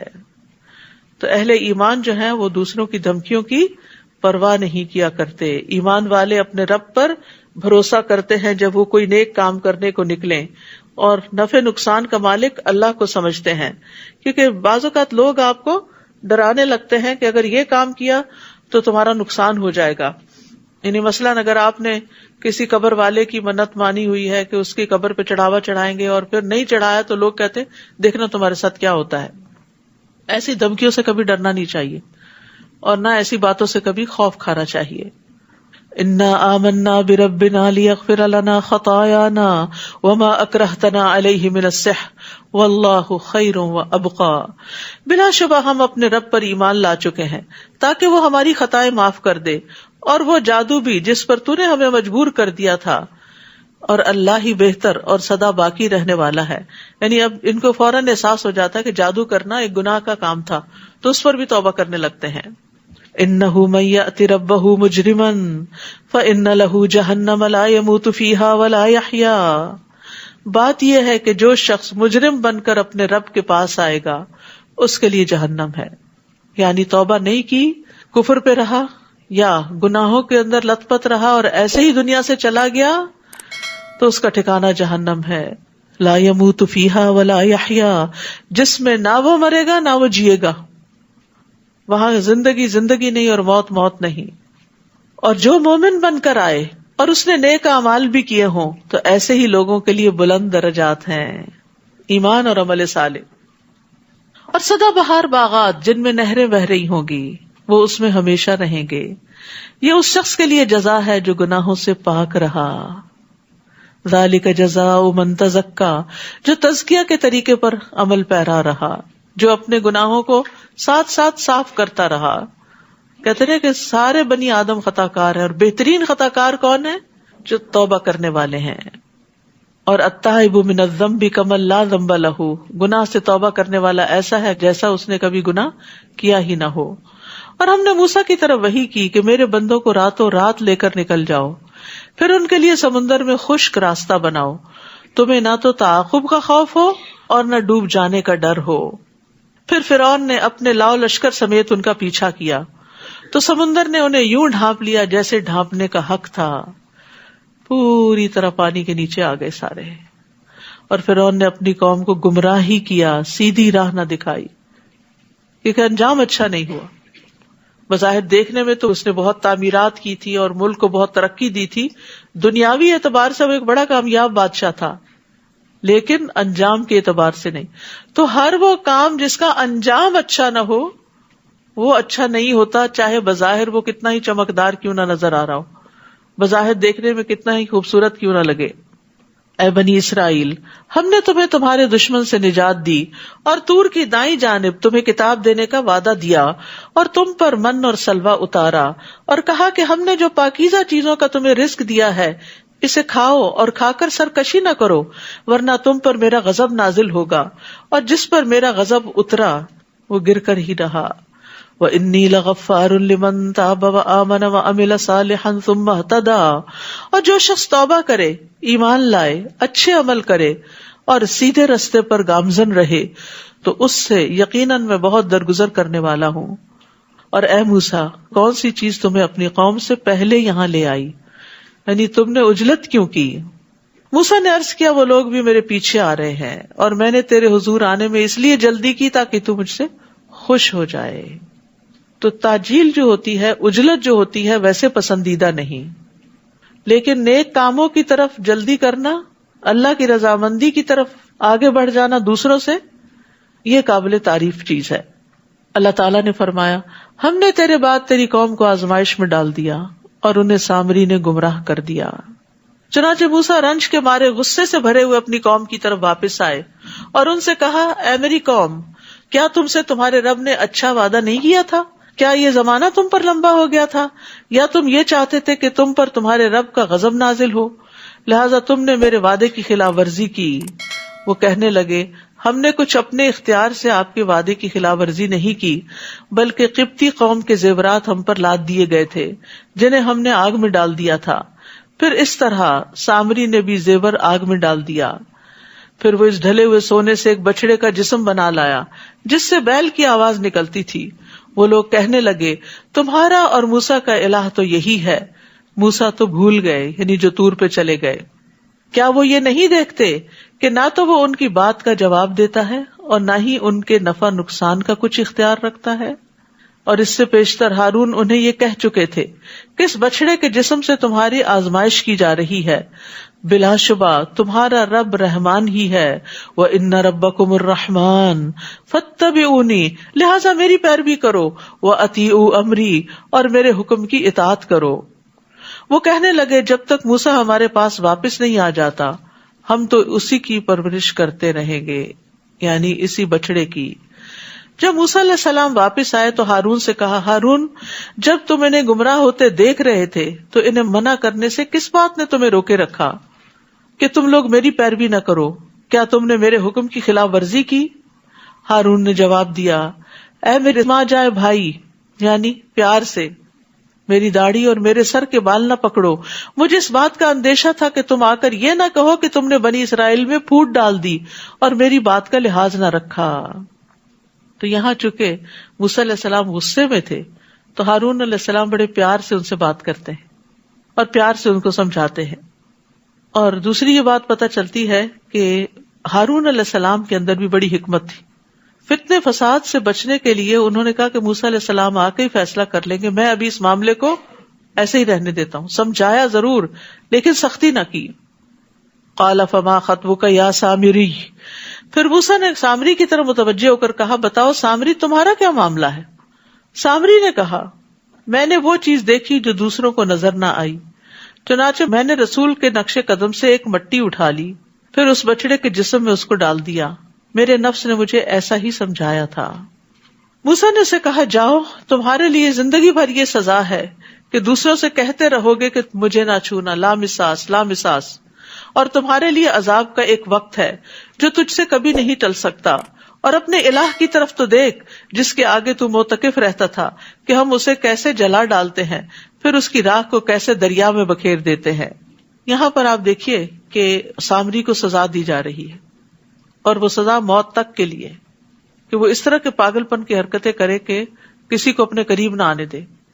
اور پھر یہ کہ بچڑا جو تھا وہ سونے کا تھا, زیورات کا تھا, چاہتے تو وہ کسی دنیاوی فائدے کے لیے رکھ دیتے, لیکن اب اس کے ساتھ ایک الہ کا کانسیپٹ وابستہ ہو گیا تھا, لہٰذا اس کو جلانے کی بات کی گئی. انما الہکم اللہ الذی لا الہ الا ہو وسع کل شیء علما, تمہارا الہ تو صرف اللہ ہی ہے جس کے سوا کوئی الہ نہیں, جس کا علم ہر چیز کو گھیرے ہوئے ہے. یاد رکھیے, ان اللہ لا یخفی علیہ شیء فی الارض ولا فی السماء, اللہ تعالیٰ سے زمین اور آسمان کی کوئی بھی چیز چھپی ہوئی نہیں ہے. اللہ تعالیٰ ہر چیز کو اپنے علم سے گھیرے ہوئے ہے. وسع کرسیہ السماوات والارض. اے نبی, اسی طرح ہم گزرے ہوئے لوگوں کی خبریں آپ سے بیان کرتے ہیں, نیز ہم نے اپنے ہاں سے آپ کو ذکر یعنی قرآن عطا کیا ہے.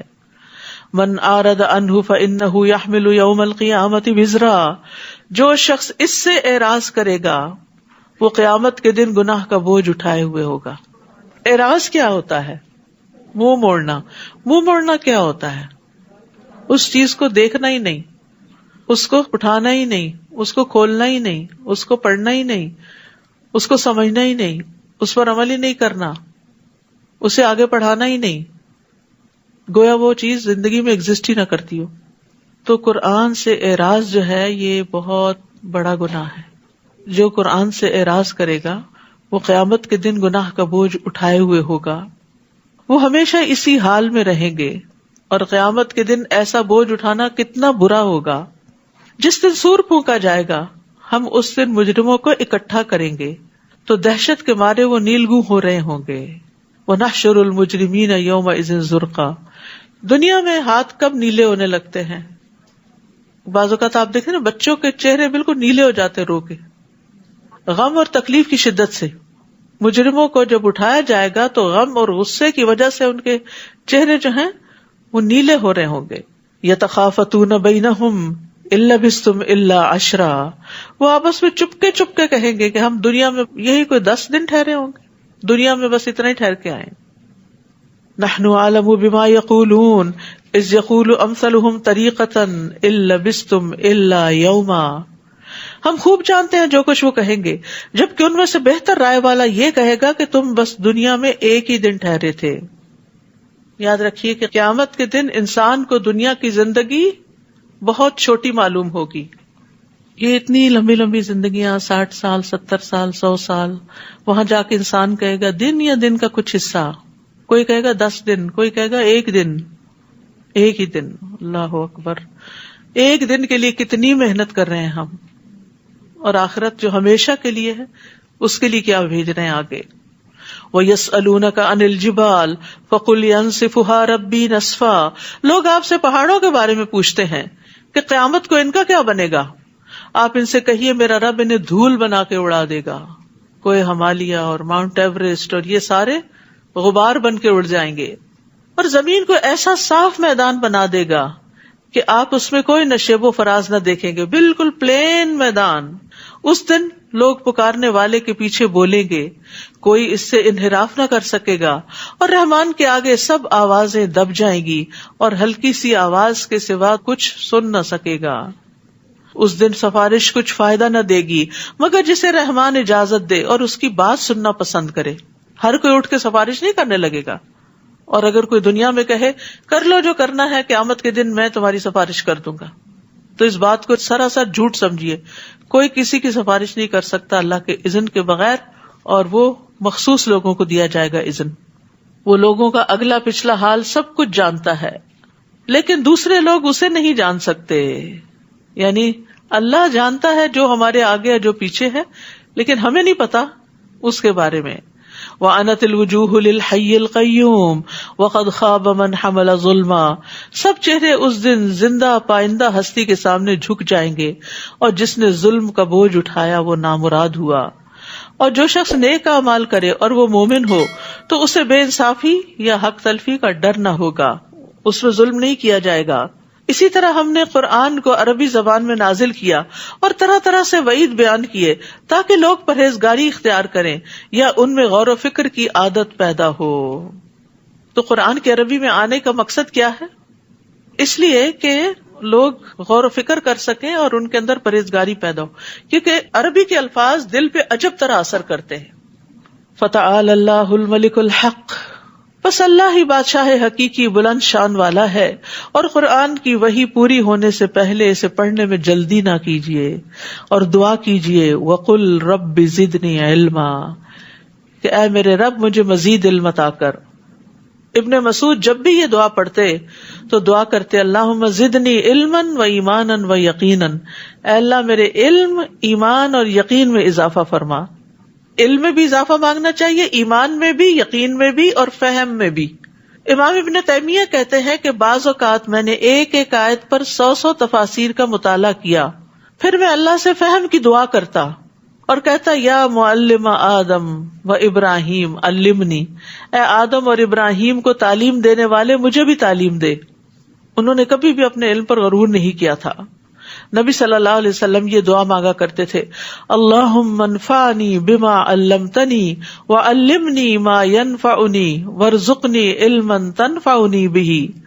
اے اللہ تو مجھے جو علم نصیب فرمائے اس سے مجھے فائدہ پہنچا، اور مجھے وہ علم دے جو مجھے فائدہ دے، اور مجھے ایسا علم دے جس کے ذریعے میں فائدہ اٹھا سکوں.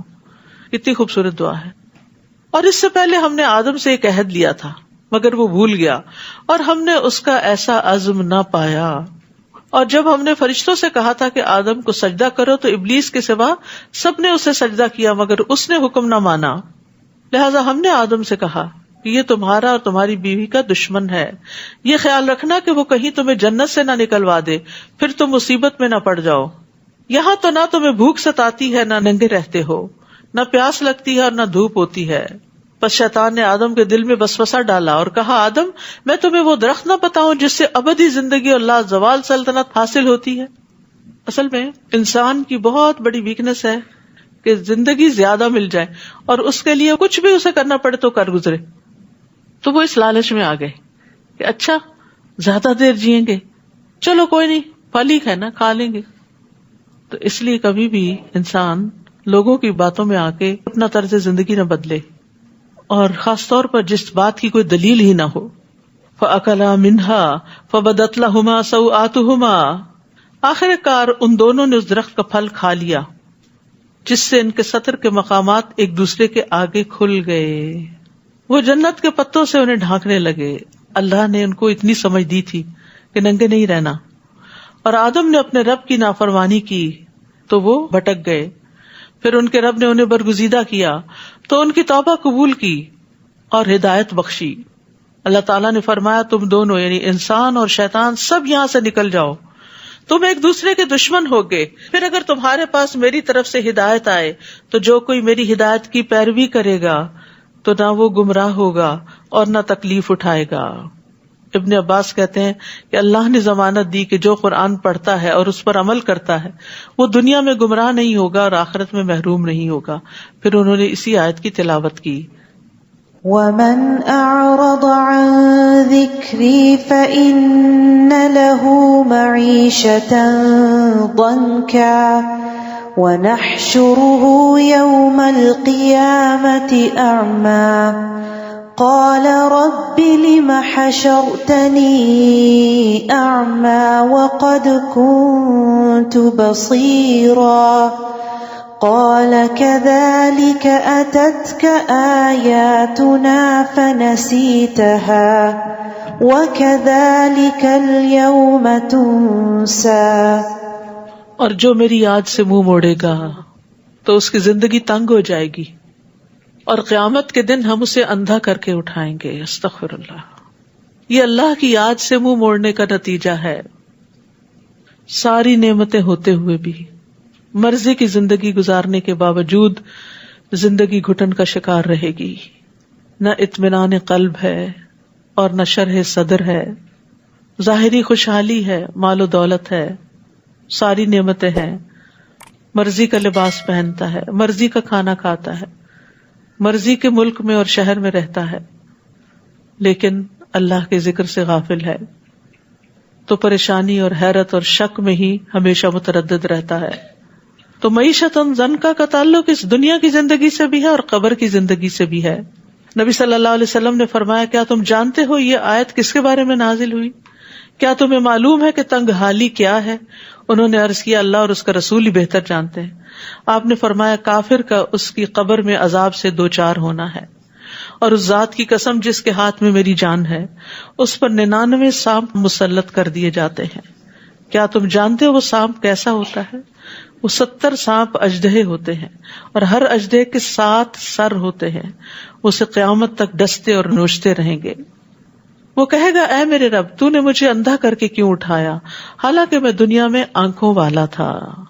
اللہ تعالیٰ فرمائے گا، جس طرح ہماری آیات تمہارے پاس آئیں تو تم نے انہیں بھلا دیا تھا، اسی طرح آج تو بھی بھلا دیا جائے گا. تو یہاں پر بھلانے سے مراد صرف یہ نہیں کہ کوئی صورت یاد کی اور وہ بھول گئی، اس سے مراد دین کو ہی چھوڑ دیا تھا. یعنی قرآن پڑھ کے، سمجھ کے، اللہ کی آیات کو جان کے، اور نبی صلی اللہ علیہ وسلم تشریف لائے، آپ نے لوگوں کو پڑھ کے سنایا، لوگوں کے سامنے ایمان کی راہیں روشن ہوئی، اور پھر اس کے بعد بجھ گئی وہ روشنی. انہوں نے اس سے اعراض برتا. تو یاد رکھیے، ہر صاحب قرآن کو چاہیے کہ قرآن پڑھنے کے بعد اسے ساری زندگی پڑھتا رہے، سمجھتا رہے، کیونکہ یہ ایک چراغ کی طرح ہے جو اس زندگی کے راستے میں صراط مستقیم پر چلنے کے لیے بڑا ضروری ہے. کیونکہ اندھیرے میں ایسا نہ ہو کہ ہم راستہ ہی بدل دیں. اور ایک دفعہ جاننا کسی چیز کو کافی نہیں ہوتا، ہم سب بھولنے والے ہیں. یہاں بھولنے ہی کی تو سزا دی جا رہی ہے. کذالک اتتک آیاتنا فنسیتھا، آیتیں آئی تھی تم نے بھلا دیا ان کو. تو بھولنے کا علاج کیا ہے؟ بار بار پڑھنا، پھر پڑھنا. اور جو شخص بھی حد سے بڑھ جائے اور اپنے رب کی آیات پر ایمان نہ لائے ہم اسے اسی طرح سزا دیں گے، اور آخرت کا عذاب تو شدید اور باقی رہنے والا ہے. کیا انہیں اس بات سے کوئی رہنمائی نہ ملی کہ ان سے پیشتر ہم کئی قوموں کو ہلاک کر چکے ہیں جن کے برباد شدہ ٹھکانوں میں یہ چلتے پھرتے ہیں؟ بلا شبہ اس میں اہل عقل کے لیے بہت سی نشانیاں ہیں، اور اگر تیرے رب کی بات پہلے سے طے شدہ نہ ہوتی اور مہلت مقرر نہ کی جا چکی ہوتی تو ان پر فوری عذاب آنا لازمی تھا. لہٰذا جو کچھ یہ کہتے ہیں اس پر صبر کیجیے اور اپنے رب کی حمد کے ساتھ تسبیح کیجیے. سورج کے طلوع اور غروب ہونے سے پہلے اور رات کے کچھ اوقات میں تسبیح کیجیے، اور دن کے کناروں پر بھی. اس طرح امید ہے کہ آپ خوش رہیں گے. پیچھے بھی آیا تھا نا کہ ہمیں معلوم ہے آپ کا سینہ گھٹتا ہے تو آپ تسبیح کیجیے اور سجدہ کیجیے. تو یہاں بھی تسبیح کا ذکر ہے، یعنی جب آپ کو کوئی تکلیف پہنچے تو کثرت سے تسبیح کریں، خاص طور پر فجر کے بعد اور مغرب سے پہلے. یہ دل کی راحت کا سبب بنتا ہے. اور آپ ان چیزوں کی طرف نظر اٹھا کر بھی نہ دیکھیے جو ہم نے مختلف طرح کے لوگوں کو دنیاوی زندگی کی زینت کے لیے دے رکھی ہیں، تاکہ ان چیزوں کے ذریعے ہم انہیں آزمائش میں ڈالیں. اور آپ کے رب کا رزق ہی بہتر اور پائندہ تر ہے. یعنی دنیا کی نعمتیں جو ہیں ان پہ نہ ریجھیں.